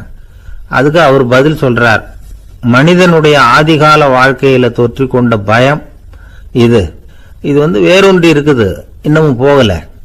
50,000 வருஷங்களுக்கு முன்னாடி மனுஷன் குகைகள்ல வாழ்ந்தான். பகல்ல பயம் இருக்காது, ராத்திரியில மிருகங்கள் தாக்கும் கொல்லும், நிம்மதியா தூங்க கூட முடியாது. அதனால இந்த மனுஷனுக்கு இரவுன்னா மரணம் பயம் அப்படின்னு பழகி போச்சு. மனிதர்களுடைய எல்லா மனசையும் சேர்த்து மொத்தமா ஒரு மனசு உண்டு.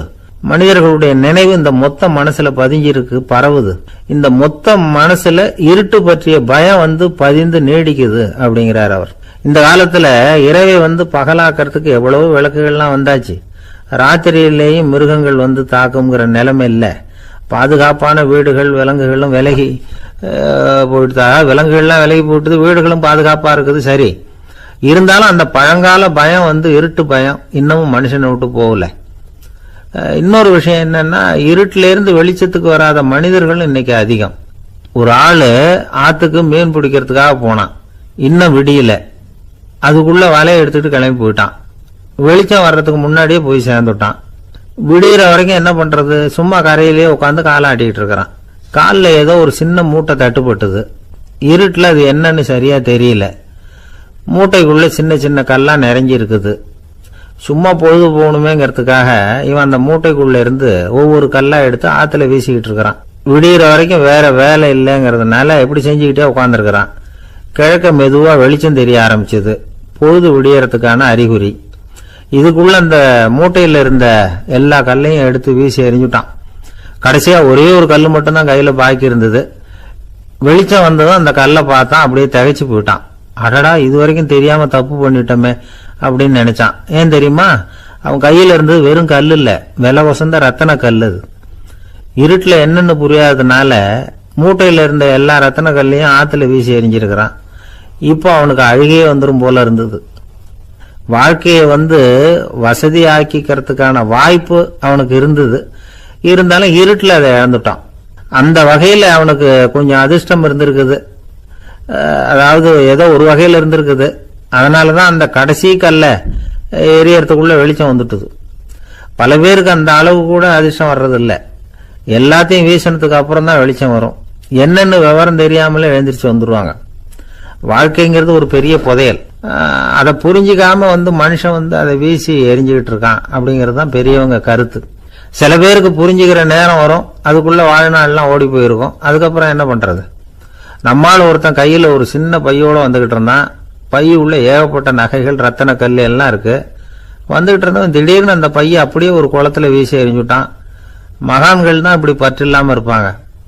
என்னங்க இது, விலை மதிப்புள்ள அந்த பையை இப்படி குளத்துல வீசி எறிஞ்சுட்டீங்களே, இதுக்கு என்ன அர்த்தம் அப்படின்னு கேட்டார் அவன் கூட வந்தவர். அவன் மெதுவா இவர் காதோட காதா சொல்றான், ஒரு போலீஸ்காரர் பின்னாடி வந்துகிட்டு இருக்கிறார், அவர் போனதுக்கு அப்புறம் இதை எடுத்துக்குவேன் அப்படிங்கிறான். திருநெல்வேலி மாவட்டத்துல கோவில்பட்டிக்கு பக்கத்துல உள்ள ஊர் கடம்பூர். காமராசர் முதலமைச்சரா இருந்த காலம். கடம்பூர்ல ஒரு பள்ளி சீரமைப்பு மாநாடு நடக்குது. அந்த பக்கத்துல உள்ள பள்ளிக்கூடம்லாம் அதுல கலந்துக்குது. கண்காட்சி வேற, ஊர் பூரா விழா கோலம். மறுநாள் மாநாடு நடக்க போகுது. ஆனா முதல் நாளே மழை பிடிச்சிக்கிட்டுது. மறுநாளும் அது விடாம பேஞ்சுக்கிட்டு இருக்குது. காமராசர் காலையிலிருந்து பல்வேறு நிகழ்ச்சிகள்ல கலந்துக்கிட்டு சாயந்தரமா கடம்பூருக்கு வந்து சேர வேண்டியவர். மழை பேஞ்சுக்கிட்டு இருக்கிறதுனால நிகழ்ச்சி ரத்தாயிடுமோ என்னமோ அப்படின்னு எல்லாரும் சந்தேகப்பட்டுக்கிட்டு இருக்கிறாங்க. அவர் கோவில்பட்டி பயணிகள் விடுதியில் இருக்கிறார். கடம்பூர்ல இருந்து சில பேர் போய் அவரை சந்திக்கிறாங்க. மழை பெஞ்சிக்கிட்டு இருக்குதே, என்ன செய்யலாம் அப்படின்னு கேட்குறாங்க. மழை பெஞ்சா நல்லது தானே, அதுக்காக மாநாட்டை எதுக்காக ரத்து செய்யணும்? ஆசிரியர்கள் எவ்வளவு கஷ்டப்பட்டு ஏற்பாடு பண்ண மாநாடு, கட்டாயம் வந்துடுறேன் அப்படின்னாராம் காமராசர். உடனே புறப்பட்டார். மழையை பொருட்படுத்தாத மக்கள் கூட்டம். அது கலையாம காத்துக்கிட்டு இருக்கிறாங்க அவ்வளோ பேரும். தலைவர் வந்துட்டார்னு தெரிஞ்சது ஜனங்களுக்கு ஏகப்பட்ட உற்சாகம். ஜனங்கள் அவ்வளவு உற்சாகமாக வரவேற்றாங்க. மாநாடு ஆரம்பமாச்சு. மலர் மாலைகள் மலை மாதிரி குவிய ஆரம்பிச்சுட்டுது. வரிசையாக ஒவ்வொரு கல்வி நிலையம் சார்பாகவும் வரவேற்பு பத்திரம் வாசித்து கொடுக்குறாங்க. என்ன வாசிக்கிறாங்கங்கிறத காமராசர் கூர்ந்து கவனிக்கிறார். ஏகப்பட்ட புகழ் மொழிகள், ரொம்ப பாராட்டி புகழ்ந்து என்னென்னமோ வாசிச்சுக்கிட்டு இருக்கிறாங்க. கொடை வள்ளலே, குணக்குன்றே, மலையே, கடலே, இப்படி தமிழ் மொழியில பாராட்டுறதுக்கு எத்தனை வார்த்தைகள் உண்டோ அத்தனையும் அதில் சேர்த்துருக்குறாங்க. காமராசர் பொறுமை இழந்துட்டார். போதும் போதும், உங்க எல்லாரையும் பார்த்து 2 வார்த்தை பேசிவிட்டு போறதுக்காக தான் நான் வந்திருக்கிறேன். எல்லாரும் மழையில சிரமப்பட்டு நின்றுட்டு இருக்கிறீங்க, இப்படி என்ன புகழ்ந்து படிச்சுக்கிட்டே இருந்தா எப்படி அப்படின்னாராம். அதுக்கப்புறம் பேசி முடிச்சிருக்கிறார். மாநாட்டு நிகழ்ச்சிகள் முடிஞ்சதும் இன்னொரு நிகழ்ச்சியில கலந்துக்கிறதுக்காக புறப்பட்டாராம். ஒரு திறந்த ஜீப்பில் அவரை ஊர்வலமா அழைச்சிக்கிட்டு போயிருக்கிறாங்க. தெருவில் 2 பக்கமும் ஏகப்பட்ட கூட்டம். அங்கங்கே ஜீப்பை நிறுத்தி ரோஜா மாலை, ஜருக மாலை இப்படி போட்டுக்கிட்டே இருக்கிறாங்க. அதையெல்லாம் அப்படி அப்படியே வாங்கி அங்கங்கே நின்றுகிட்டு இருந்த குழந்தைகள்கிட்டையும் தாய்மார்கள்கிட்டையும் கொடுத்துக்கிட்டே போறார். அந்த சமயத்தில் கூட்டத்துக்கு அப்பால ஒரு பெரியவர் கையில் ஒரு மல்லிகை சரத்தோடு நின்றுட்டு இருக்கிறார். அவரால் முண்டி அடிச்சுக்கிட்டு முன்னால் வர முடியல. காமராசர் இதை கவனிக்கிறார். அவ்வளவுதான், உடனே நிறுத்தப்பா வண்டிய அப்படிங்கிறார். ஜீப்பு நிற்கிது. டிரைவரை பார்த்து, அதோ பார், அங்கே ஒருத்தர் நிற்கிறார் பார், அவர் இங்கே அழைச்சிட்டு வா அப்படின்னாராம். கூட்டம் வழி விடுது. அந்த பெரியவரை கிட்டத்தில் அழைச்சிட்டு வர்றாங்க. காமராசர் அவரை பார்த்து, வாங்க வாங்க, நல்லா இருக்கீங்களா அப்படின்னு சத்தம் போட்டு உற்சாகமாக விசாரிக்கிறாராம். பெரியவர் கண்களில் கண்ணீர், பேச்சு வரல. மல்லிகை சரத்தை அவருக்கு போடுறார். கொஞ்ச நேரம் அவர்கிட்ட பொறுமையாக பேசிக்கிட்டு இருந்துட்டு அவரை அனுப்பி வைக்கிறார் காமராசர். பெரியவர் போனதுக்கு அப்புறம் காமராசர் பக்கத்தில் இருந்தவங்க கிட்ட சொல்றார் அந்த பெரியவரை பற்றி. அந்த காலத்தில் ரொம்ப கஷ்டப்பட்டவர் இவர், ஜெயிலுக்கு போனவர் அப்படின்னு ரொம்ப உருக்கமாக நெகிழ்ந்து போய் சொல்றார். இதில் ஒரு விஷயத்தை கவனிங்க. தன்னை புகழ்ந்து படிக்கப்பட்ட வாழ்த்து மடலை படிக்க வேணாம்னு தடுத்து நிறுத்தினார். எங்கேயோ ஒரு மூலையில கையில ஒரு 4 முழம் மல்லிகை சரத்தோட ஒதுங்கி நின்றுகிட்டு இருந்த அந்த தொண்டரை அவ்வளவு பெரிய கூட்டத்துக்கு நடுவுலையும் தேடி கண்டுபிடிச்சி கிட்டத்துல கூப்பிட்டு அவர் கொடுத்த அன்பு மாலையை வாங்கி கழுத்துல போட்டுக்கிட்டார். அதுதான் காமராசர். தோல்விகள் கூட அவரை கொஞ்சம் கூட பாதிச்சதில்லை. ஒரு பொது தேர்தலில் அவர் தோத்து போறார். தொண்டர்கள்லாம் அழறாங்க. அதில் ஒருத்தர் மெதுவாக காமராசர்கிட்ட போய், என்ன தலைவரே, நீங்க கூட தோத்து போயிட்டீங்களே அப்படின்னு கலக்கமாக சொல்லியிருக்கிறார். அதுக்கு காமராசர், நான் கூட தோத்து போறதுக்கு பேர் தான்ப்பா ஜனநாயகம் அப்படின்னாராம். ஒரே ஒரு ஊர், அந்த ஊருக்கு பேரு கொடையாளிப்பட்டி. அந்த பேருக்கு தகுந்த மாதிரி தான் அந்த ஊர் மக்களும். யார் என்ன கேட்டாலும் இல்லைன்னு சொல்லாம கொடுப்பாங்க.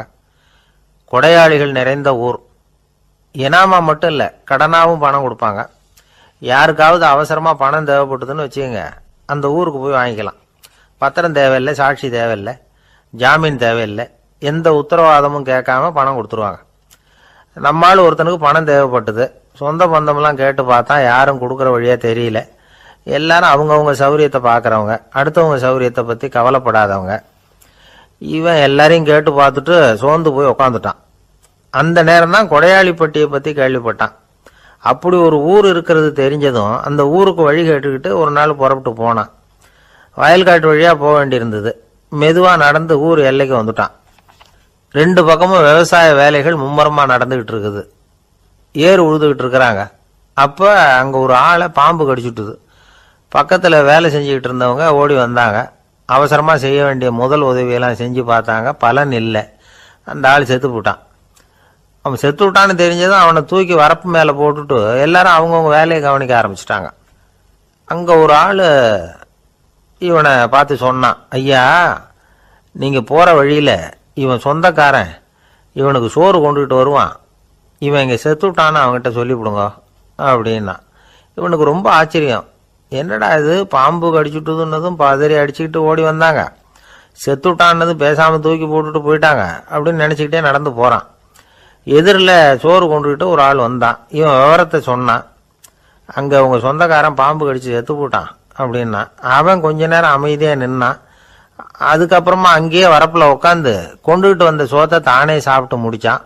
பேசாமல் எழுந்திரிச்சு திரும்பி போயிட்டான். கொஞ்சம் கூட பதறல, அழலை. இப்படியும் ஒரு ஊரா அப்படின்னு நினச்சி ஆச்சரியப்பட்டுக்கிட்டே இவன் ஊருக்குள்ளே போனான். ஒரு பெரிய மனுஷனை பார்த்து பணம் கேட்டான். அவரும் இவனோட பேரையும் ஊரையும் மட்டும் விசாரிச்சுக்கிட்டு தேவையான பணத்தை கொடுத்துட்டார். பணத்தை வாங்கிட்ட பிறகு தன்னுடைய மனசை அரிச்சுக்கிட்டு இருந்த அந்த விஷயத்தை பற்றி கேட்டான். ஐயா, வழியில் ஒருத்தன் செத்துட்டான், அவனை அப்படியே தூக்கி வரப்பில் போட்டுட்டு எல்லாரும் வயல்வெளி வேலைகளை பார்த்துக்கிட்டு இருக்கிறாங்களே அப்படின்னா. இதுக்கு அந்த பெரியவர் சொன்னார், ஆமாம், அப்படி தான் செய்வோம். வேலை முடிஞ்சு வீட்டுக்கு திரும்புகிறப்போ அவனை தூக்கிட்டு வந்து அடக்கம் பண்ணிடுவோம் அப்படின்னார். ரொம்ப ஆச்சரியமாக இருக்கே அப்படின்னா. ஏன் உங்கள் ஊரில் யாராவது செத்துட்டா என்ன பண்ணுவீங்க அப்படின்னு கேட்டார். என்ன இப்படி கேட்குறீங்க, எங்கள் ஊரில் எல்லாம் பணத்தை தூக்க விட மாட்டாங்க, ஒப்பாரி வைப்பாங்க, கட்டி புரண்டு அழுது புலம்பி தீத்துருவாங்க அப்படின்னா. இவன் பெரியவர் பார்த்தார். அவங்ககிட்ட கொடுத்த பணத்தை லபக்குன்னு பறிச்சுக்கிட்டார். திருப்பி வாங்கிட்டார். இவன் பதறி போய் நிற்கிறான். அவர் சொன்னார், பணத்தையே விட மாட்டேன்னு கட்டுப்பிடிச்சி அழுதா நான் கொடுத்த பணத்தை மட்டும் எப்படி திருப்பி கொடுக்க போற, போயிட்டு வா அப்படின்னு விரட்டி விட்டாராம். இந்த கதையை நண்பர் ஒருத்தர் சொன்னார். கதை வேடிக்கையாக தெரிஞ்சா கூட இதில் கருத்து உண்டு. பணம் பிணம் இது ரெண்டையுமே விடுறதுக்கு அவ்வளவு சுலபமாக மனம் வர்றதில்லை. இந்த 2 விஷயங்கள்லேயும் அறிவார்ந்த செயல்பாடு தேவை. ஒரு பேருந்து மரத்தில் மோதி விட்டது. எல்லாரும் அடிபட்டு முனைகிட்டு கிடக்கிறாங்க. டிரைவர், கண்டக்டர் இவங்களுக்கும் அடி. அவங்களும் ஒரு பக்கம் கிடக்கிறாங்க. ஒரு மூலையில் கிடக்கிற ஒருத்தன் மெதுவாக முக்கி முனகி கண்டக்டர்னு சத்தம் போடுறான். கண்டக்டர் மெதுவாக நகர்ந்து அவங்ககிட்ட போய் என்னன்னு விசாரிக்கிறார். அவன் ரொம்ப சிரமப்பட்டு வாயை திறந்து ஒரு 15 காசு சில்லற பாக்கி அப்படின்னானா. ஒரு கடற்கரை ஓரம், அங்கே ஒரு சின்ன கிராமம். அந்த கிராமத்தில் ஒரு சின்ன பள்ளிக்கூடம். கடற்கரை ஓரத்தில் உள்ள ஒரு விடுதியில் ஓய்வுக்காக ஒருத்தர் வந்து தங்கி இருக்கிறார். பள்ளிக்கூடத்தில் ஏதோ விழா நடக்கிறது மாதிரி தெரிஞ்சுது. உடனே அவர் அந்த பக்கமாக வந்தார். இங்கே என்ன நடக்குதுன்னு விசாரித்தார். பள்ளி ஆண்டு விழா நடக்குதுன்னாங்க. உடனே போனார். கண்காட்சி ஒன்று வச்சுருந்தாங்க. உள்ளே போய் பார்த்தார். பள்ளிக்கூடத்தில் படிக்கிற மாணவர்களை சொந்தமாக தயார் பண்ண பொருள்களை காட்சிக்கு வச்சிருக்கிறாங்க. அந்த ஊர் மக்கள்லாம் அதை கூட்டம் கூட்டமாக போய் பார்த்துக்கிட்டு இருக்கிறாங்க. இவரும் ஆர்வமாக அதையெல்லாம் பார்த்துக்கிட்டே போகிறார். ஒரு இடத்துல ஒரு சின்ன ரயில் செஞ்சு வச்சுருந்தாங்க. மாணவர்களே தயார் பண்ணது. மின்சாரத்தால் அது ஓடுறது மாதிரி பண்ணி வச்சுருந்தாங்க. அதில் ஒரு சின்ன பொத்தான் இருக்கும். அது அமுக்குனா ரயில் ஓடும், சுற்றி சுற்றி வரும். மாணவர்கள் எதிரில் நின்று அதுக்கு விளக்கம் கொடுத்துக்கிட்டு இருக்கிறாங்க. இவர் அதை கவனித்தார். ரயில் ஓடுறத பார்த்தார். அங்கே நின்றுக்கிட்டு இருந்த மாணவர்கள்கிட்ட விளையாட்டாக கேட்டார், ஏன்பா இந்த ரயில் எதனால் ஓடுது அப்படின்னு கேட்டார். இவர் சக்தியினால் ஓடுது அப்படின்னாங்க மாணவர்கள். அது என்ன சக்தின்னு கேட்டார். அதுக்கு பேர் மின்சாரம் அப்படின்னாங்க. சரி, நீங்கள் மின்சாரத்தை பார்த்துருக்குறீங்களா அப்படின்னார். நாங்கள் பார்த்தது இல்லைங்க, ஆனால் இதை செய்யறதுக்கு எங்களுக்கு உதவி பண்ண ஆசிரியர் ஒரு பட்டதாரி, ஒரு கால் அவர் பார்த்துருக்கலாம் அப்படின்னாங்க. அவர் எங்கே இருக்காருன்னு கேட்டார். இதோ அழைச்சிட்டு வர்றோம்னு ஓடினாங்க. அவர் அழைச்சிட்டு வந்தாங்க. அவர்கிட்ட ஒரு பெரியவர் கேட்டார், மின்சாரத்தை நீங்கள் பார்த்துருக்குறீங்களா அப்படின்னு. மின்சாரத்தை பார்க்கறதாவது நான் பார்த்ததே இல்லை. நான் பார்த்தது அது செயல்படுற விதத்தை தான். அது விளக்கை எரிய வைக்குது, ரயிலை ஓட வைக்குது, இது மாதிரி எத்தனையோ எந்திரங்களை செயல்பட வைக்குது. ஆனால் உண்மையிலேயே அது என்னன்னு எனக்கு தெரியாது. ஒருவேளை இந்த பள்ளிக்கூடத்து தலைமை ஆசிரியருக்கு தெரிஞ்சிருக்கலாம், ஏன்னா அவர் ஒரு மேல்நிலை பட்டதாரி அப்படின்னாராம் அவர். சரின்னு போய் தலைமை ஆசிரியரை கூப்பிட்டுக்கிட்டு வந்தாங்க. அவர்கிட்டையும் இதே கேள்வி கேட்டாராம் அவர். மன்னிக்கணும், இந்த கேள்வி இதுவரைக்கும் யாரும் என்கிட்ட கேட்டதில்லை. சக்தியை யாரும் பார்க்க முடியாது, ஆனால் அது செயல்படும் விதத்தை தான் பார்க்க முடியும் அப்படின்னாராம் அவர். இப்போ இதுவரைக்கும் கேட்டுக்கிட்டு இருந்த பெரியவர் சிரிச்சார். சிரிச்சுட்டு சொன்னாராம், சரி அதுக்காக ஒன்றும் கவலைப்படாதீங்க, என்னுடைய பெயர் தாமஸ் ஆல்வா எடிசன் அப்படின்னாராம். இதை கேட்டதும் அங்கே இருந்தவங்களுக்கெல்லாம் அதிர்ச்சி, ஆச்சரியம். என்னது, நீங்கள் தானே எடிசன்? நீங்கள் எவ்வளவு மின்சார கருவிகளை உண்டாக்கி இருக்கிறீங்க, நீங்களா இந்த கேள்வியை கேட்டது அப்படின்னாங்களாம். ஆமாம், நான் தான் கேட்குறேன், ஏன்னா நானே மின்சாரத்தை பார்த்தது கிடையாது அப்படின்னாராம் அவர். அன்புங்கிறது இப்படிப்பட்டது தாங்கிறார் ஓஷோ. அன்புங்கிறது நம்ம உடற்கூறு அமைப்பில் இல்லை, அது நம்ம உடம்புல உள்ள சுத்த சக்தியின் வெளிப்பாடு. அதை உணரத்தான் முடியுமே தவிர பார்க்க முடியாது. அன்பே உன்னை நான் என் இருதயத்தில் வச்சிருக்கிறேன் அப்படின்னு எல்லாம் சொல்லுவான். இதெல்லாம் சும்மா. இது டாக்டர்கள் சொல்ற இருதயம் கிடையாது. அது ரத்தத்தை தள்ளுகிற ஒரு கருவி, அவ்வளவுதான். ஞானிகள் சொல்லுகிற இதயம் வேற, அது கண்ணுக்கு புலப்படாத ஒரு சக்தி. என்னுடைய இதயம் ரொம்ப விசாலமானது சார் அப்படின்னார் ஒருத்தர். அப்படிங்களான்னு ரொம்ப மரியாதையா, ஆமாங்க டாக்டர் அப்படிதான் சொல்றார், கொஞ்சம் வீங்கி போய் பெருசா இருக்குதான் அப்படின்னார். இப்பெல்லாம் நம்ம ஊர்ல மாமியார் மருமகள் ஒருத்தர் நல்லா புரிஞ்சுக்கிட்டு நல்ல விதமாக தான் இருக்கிறாங்க பல இடத்துல. அதனால நான் இப்போ சொல்ல போகிற கதையை கேட்டுவிட்டு இந்த காலத்தில் அவ்வளவு மோசமாக யார் சார் நடந்துக்கிறாங்க அப்படின்னு கேட்டு யாரும் சண்டைக்கு வரக்கூடாது. இன்னொரு உண்மையையும் சொல்லிவிடுறேன். அதாவது இந்த கதையை நமக்கு எழுதி அனுப்பி இருக்கிறதே கொஞ்ச நாளில் மருமகளாகவும் அதுக்கப்புறம் கொஞ்ச காலத்தில் மாமியாராகவும் ஆக போகிற ஒரு நேயர் தான். சரி, இந்த கதைக்கு வருவோம். அதாவது ஒரு சின்ன குடும்பம், அந்த வீட்டில் மாமியார் ஆட்சி, அவங்க வச்சது தான் சட்டம். பிள்ளையாண்டான் எப்படின்னா அம்மா சொல்கிறதையும் கேட்டுக்குவான், மனைவி சொல்கிறதையும் கேட்டுக்குவான், நமக்கு என்னத்துக்கு வம்புங்கிற டைப்பு. மருமகள் பேரில் குறை கண்டுபிடிக்கிறதுலேயே அந்த மாமியாருக்கு ஒரு சுவாரஸ்யம். சின்ன சின்ன விஷயத்துல எல்லாம் குத்தம் கண்டுபிடிச்சிக்கிட்டே இருக்கிறாங்க. பொதுவாக எல்லாரும் எப்படின்னா ஏதாவது ஒரு காரணத்துக்காக சண்டை போட்டுக்கிட்டு இருப்பாங்க. அந்த அம்மா எப்படின்னா ஏதாவது ஒரு சண்டையை போடுறதுக்காக காரணத்தை தேடிக்கிட்டு இருப்பாங்க. அப்படி ஒரு மனசு. அந்த மருமக பொண்ணு பாவம் பயந்து பயந்து ஒவ்வொரு காரியமும் செஞ்சுக்கிட்டு வந்தது. இப்படியே பல வருஷம் ஓடி போட்டுது. அந்த மாமியாருக்கும் ரொம்ப வயசாயிட்டுது. இருந்தாலும் அந்த பழைய சுபாவம் மட்டும் மாறவே இல்லை. திடீர்னு ஒரு நாள் பக்கவாதம் வந்து அந்த அம்மாவுக்கு ஒரு பக்கம் கை கால் இழுத்துக்கிட்டுது. வாய் சுத்தமாக பேச முடியாமல் போயிட்டுது. சத்தம் மட்டும் வரும். ஒரு பக்கத்து கை காலை அசைக்க முடியும். பேசுறதெல்லாம் கையால் தான், அதாவது கை சைகையால். இப்படிப்பட்ட நிலைமையில கூட அந்த பொண்ணு தண்ணியோ பாலோ இவங்க எதிரில் கொண்டாந்து வச்சா அதை வேணும்னே தட்டி விட்டுட்டு ஒம்பு வளர்க்கறது. அதுக்கப்புறம் அந்த பொண்ணு தரையை சுத்தப்படுத்தும்ல, அதை பார்த்து ரசிக்கிறது. இருந்தாலும் அந்த பொண்ணு இதையெல்லாம் பெருசுப்படுத்தாமல் ரொம்ப பொறுமையாக தான் இருந்தது. ஒரு நாள் வீட்டில் வச்சிருந்த பாலை பூனை குடிச்சிட்டு போயிட்டுது. வயசான காலத்தில் இந்த அம்மா பால் இல்லாமல் கஷ்டப்படுவாங்களே அப்படின்னு நினச்சி பக்கத்து வீட்டில் போய் கொஞ்சம் பால் வாங்கிட்டு காய்ச்சி மாமியார் முன்னாடி கொண்டாந்து வச்சுது அந்த பொண்ணு. வழக்கம் போல் அந்த அம்மா பாலை தட்டி விட்டுட்டாங்க. இது அந்த மருமக பொண்ணு கவனிச்சுட்டுது. இவ்வளவு நாள் பொறுமையாக இருந்த இந்த மருமகளுக்கு இன்னைக்கு இதை பார்த்து தான் அசாத்திய கோபம் வந்துட்டுது. கதவுக்கு பக்கத்தில் சாத்தி வச்சிருந்த உலக்கையை எடுத்து மாமியார் தலையில் போட, அது குறி தவறி கழுத்தில் பட, அந்த அம்மா கழுத்தை பிடிச்சிக்கிட்டு ஊன்னு கத்த, இந்த பொண்ணு ஒன்றும் அலட்டிக்காமல் உலக்கையை எடுத்து மறுபடியும் கதவு பக்கம் சாத்தி வச்சுட்டு அது பாட்டுக்கு நடந்து போயிட்டுது. இருந்தாலும் மனசுக்குள்ளே லேசாக ஒரு பயம். கணவன் வீட்டுக்கு வந்ததும் என்ன விஷயம்னு கேட்டால் எப்படி சமாளிக்கிறது. அன்னைக்குன்னு பார்த்து ரொம்ப நேரம் கழித்து வீடு வந்து சேர்ந்தான் கணவன். உடனே அந்த அம்மா புகார் பண்ண ஆரம்பிச்சுட்டுது. பேச்சு தான் வராத, அதனால் ஒரு பக்கத்து கையால் சைகை காட்டுது. கதவுக்கு பக்கத்தில் இருந்த உலக்க பக்கமாக கையை நீட்டி காட்டி, அப்படியே அந்த கையை தன் கழுத்துக்கு பின்பக்கமாக சுற்றி காட்டி நாக்கை வெளியில் நீட்டி நடந்த விஷயத்தை புரிய வைக்கிறதுக்கு முயற்சி பண்ணுது. இவனுக்கு ஒன்றும் புரியல, என்ன சொல்கிறாங்க அம்மா அப்படின்னு மனைவி கிட்ட கேட்குறான்.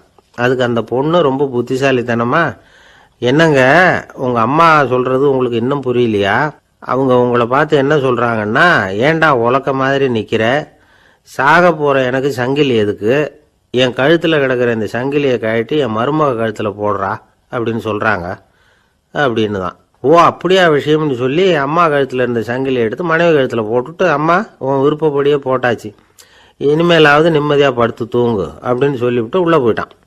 பார்த்தீங்களா கதையே? அதனால தான் மாமியார்கள் சைகை காட்டுறதுன்னா கூட இனிமேல் ஜாக்கிரதையாக இருக்கணும். ஆஃபீஸில் வேலை பார்க்குற ஒருத்தர் வந்தார். பேசாமல் ஒரு 10 நாள் லீவு போட்டுடலாமா பார்க்குறேன் அப்படின்னார். ஏன்னு கேட்டோம்.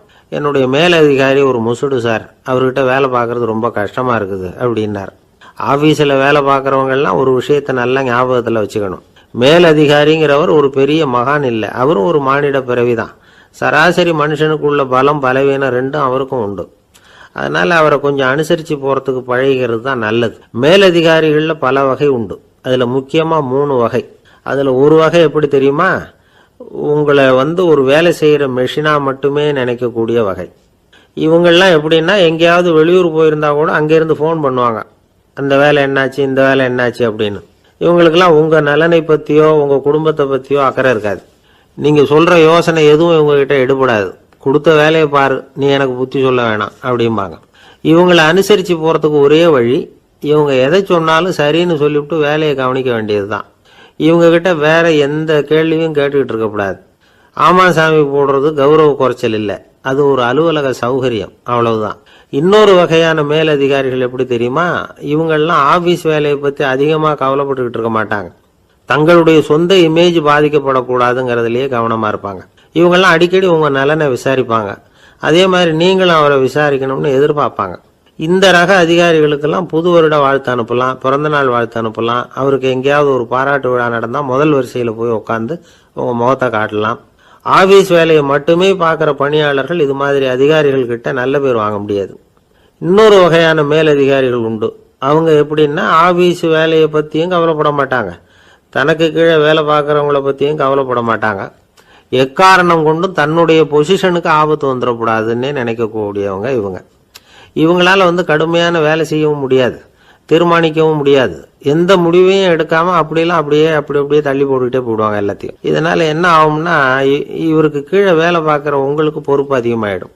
இவங்க கிட்ட போய் பிரச்சனையை மட்டும் சொல்லி பிரயோஜனம் இல்லை, அதுக்கான முடிவுகளை நீங்களே சொல்லணும். அப்போதான் இது மாதிரி அதிகாரிகள் கிட்ட நல்ல பேர் வாங்கலாம். அட்லீஸ்ட் கெட்ட பேர் வாங்காமலாவது காலம் தள்ளலாம். ஆபீஸில் வேலை பார்க்குறவங்க முக்கியமாக சில விஷயங்களை ஞாபகத்தில் வச்சுக்கணும். ஆபீஸில் நடக்கிற நல்லது கெட்டது எதுவாக இருந்தாலும் உடனடியாக மேலதிகாரிகிட்ட தெரிவிக்கிறது நல்லது. 3வது மனிதர் மூலமாக அதை அவர் தெரிஞ்சுக்கிறது அவ்வளவு நல்லதில்லை. எந்த மேலதிகாரியுமே தான் இந்த சர்பாஸ் செய்யப்படுறத விரும்புறதில்லை. அதனால் அவருக்கு தெரியாமல் மேலிடத்துக்கு மணி எழுதி போடக்கூடாது. அப்படி எழுதி போடுறவங்க சில பேர் இருக்கிறாங்க. நீங்களும் உங்கள் மேலதிகாரியும் தொழில் ரீதியாக ஒரே படிப்பு படித்தவராக இருக்கலாம். அப்படி இருந்ததுன்னா அட்ஜஸ்ட் பண்ணி போகிறது கொஞ்சம் கஷ்டம்தான். இதை மனசில் வச்சுக்கிட்டு நடந்துக்கணும். உங்களுக்கும் அவருக்கும் அபிப்பிராய பேதமா, அது அவருக்கும் உங்களுக்கும் உள்ள தனிப்பட்ட பிரச்சனை, அதை விளம்பரப்படுத்திக்கிட்டு இருக்கக்கூடாது. அது அவருடைய கோபத்தை கிளறும்.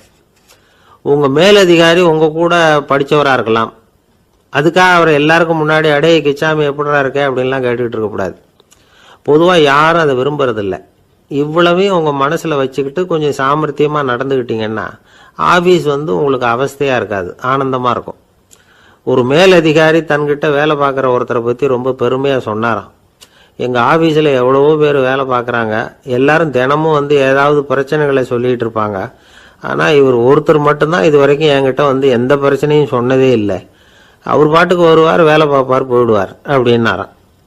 நான் உடனே அவ்வளவு பெருமைக்குரிய அந்த ஊழியரை பார்த்து கேட்டேன், ஏன்பா உன்னுடைய மேலதிகாரிகிட்ட நீ எந்த பிரச்சனையும் கொண்டுகிட்டு போகிறதே இல்லையாமே அப்படின்னு கேட்டேன். அதுக்கு அவர் சொல்கிறாரு, ஆமாங்க, அது ஏன்னா அவரால் எந்த பிரச்சனையுமே தீர்க்க முடியாதுங்கிறது எனக்கு நல்லா தெரியும், அதனால் அப்படி செய்கிறேன், வேற ஒன்றும் இல்லை அப்படின்னார் ரொம்ப பொறுமையாக. ஒரு ஊரில் ஒருத்தர் இருந்தான். ஒரு நாள் காலையில் எழுந்திரிச்சான். ஒரு 10 ரூபாய் எடுத்து சட்டை பையில் வச்சுக்கிட்டான். கடை தெருவுக்கு புறப்பட்டான். காய்கறி வாங்குறதுக்காக அவன் போகிறான். காய்கறி சந்தைக்கு போய் சேர்ந்தான். கத்திரிக்காய் 1/4 கிலோ கொடுங்கன்னா கொடுத்தாங்க. காசு கொடுக்கறதுக்காக சட்டை பையில் கையை விட்டான், பணத்தை காணும். 10 ரூபாய் சட்டை பையில் வச்சுக்கிட்டு தான் வந்தான். அது இப்போ அங்கே இல்லை. வழியில் எங்கேயும் அது விழுந்துட்டு போல் இருக்கு. அல்லது யாராவது திருடர்கள் தெரியாமல் அதை எடுத்துக்கிட்டு போட்டாங்களா என்னன்னு தெரியல. எப்படியோ 10 ரூபாய் அவன் இழந்துட்டான். கையில் காசு இல்லை. அதனால கத்திரிக்காயை திருப்பி கொடுத்துட்டு கவலையோட வீட்டுக்கு திரும்பி வந்தான். அதையே நினச்சிக்கிட்டு இருந்தான். அவனுக்கு துக்கம் அதிகமாக போச்சு. அழ ஆரம்பிச்சுட்டான். காய்கறிகள் வாங்கிட்டு வந்து ஆனந்தமாக சமைச்சு சாப்பிடலாம்னு நினைச்சோம். அது முடியாமல் போச்சேங்கிற கவலை அவனுக்கு. அதனால் அதை மறக்கவே முடியல. இது நடந்து கொஞ்ச நாள் ஆச்சு. அதே மனுஷன் இன்னொரு நாள் அதே மாதிரி புறப்பட்டான். பணத்தை எடுத்து பையில வச்சுக்கிட்டான். காய்கறி சந்தையை நோக்கி போய்கிட்டு இருக்கிறான். இப்போ வழியில் ஒரு ஏழை பையனை பார்த்தான். தம்பி எங்கே போற அப்படின்னு கேட்டான். ஐயா பள்ளிக்கூடத்துக்கு போய்கிட்டு இருக்கிறேன் அவன். சரி அதுக்கே எவ்வளவு கவலையோட போய்கிட்டு இருக்கிற அப்படின்னு விசாரிச்சான் அவன். ஐயா நான் ரொம்ப ஏழை, வீட்டில் வசதி இல்லை, பரீட்சைக்கு பணம் கட்டணும், இன்னைக்கு கடைசி நாள், என்ன செய்யறதுன்னு தெரியலன்னா. இவன் பார்த்தான். தாங்கிட்ட இருக்கிற பணத்தை எடுத்து அந்த பையன்கிட்ட கொடுத்தான். இதை வச்சுக்கோ, உடனே பணத்தை கட்டு, நல்லா படி, பரீட்சை எழுது அப்படின்னு சொல்லிவிட்டு திரும்பி வந்துட்டான். வெறுங்கையோடு திரும்பி வந்தும் வீட்டில் கேட்குறாங்க எங்கே காய்கறின்னு வழக்கம் போல் கேட்டாங்க. இவன் நடந்ததை சொன்னான். இப்போ வீட்டில் இருந்தவங்க அவங்ககிட்ட ஒரு கேள்வி கேட்டாங்க. ஏங்க இதே மாதிரி முன்னாடி ஒரு தடவை காய்கறி வாங்க போய் வெறுங்கையோடு திரும்பி வந்தீங்க, இப்போவும் வெறுங்கையோடு தான் திரும்பி வந்திருக்கிறீங்க. ஆனால் முன்னாடி வந்தப்போ வருத்தமாக இருந்தீங்க, இப்போ உங்கள் முகத்தில் வருத்தம் தெரியலையே அப்படின்னு கேட்டிருக்கிறான். அதாவது வீட்டில் இருக்கிறவங்க கேட்டாங்களாம். இப்போ அந்த மனுஷன் யோசிக்க ஆரம்பிச்சானான். இந்த 2 நிகழ்வுகளுக்கு என்ன வித்தியாசம்? போன தடவை அவன் பணத்தை இழந்தான், இந்த தடவை அவன் பணத்தை இழந்திருக்கிறான். போன தடவை யாரோ திருடிட்டு போயிட்டாங்க, இந்த தடவை அவனாவே ஒரு பையன் பேரில் இறக்கப்பட்டு எடுத்து கொடுத்துருக்கிறான். அன்னைக்கு பணம் போயிட்டுதேன்னு வருத்தமாக இருந்தது, இன்னைக்கு பணம் போனாலும் மனசுக்கு மகிழ்ச்சியாக இருக்கு, நிறைவா இருக்கு. கொஞ்சம் யோசிச்சு பாருங்க. பணத்தை இழந்தது மகிழ்ச்சிக்கோ வருத்தத்துக்கோ காரணமாக இருக்க முடியாது. அப்படின்னா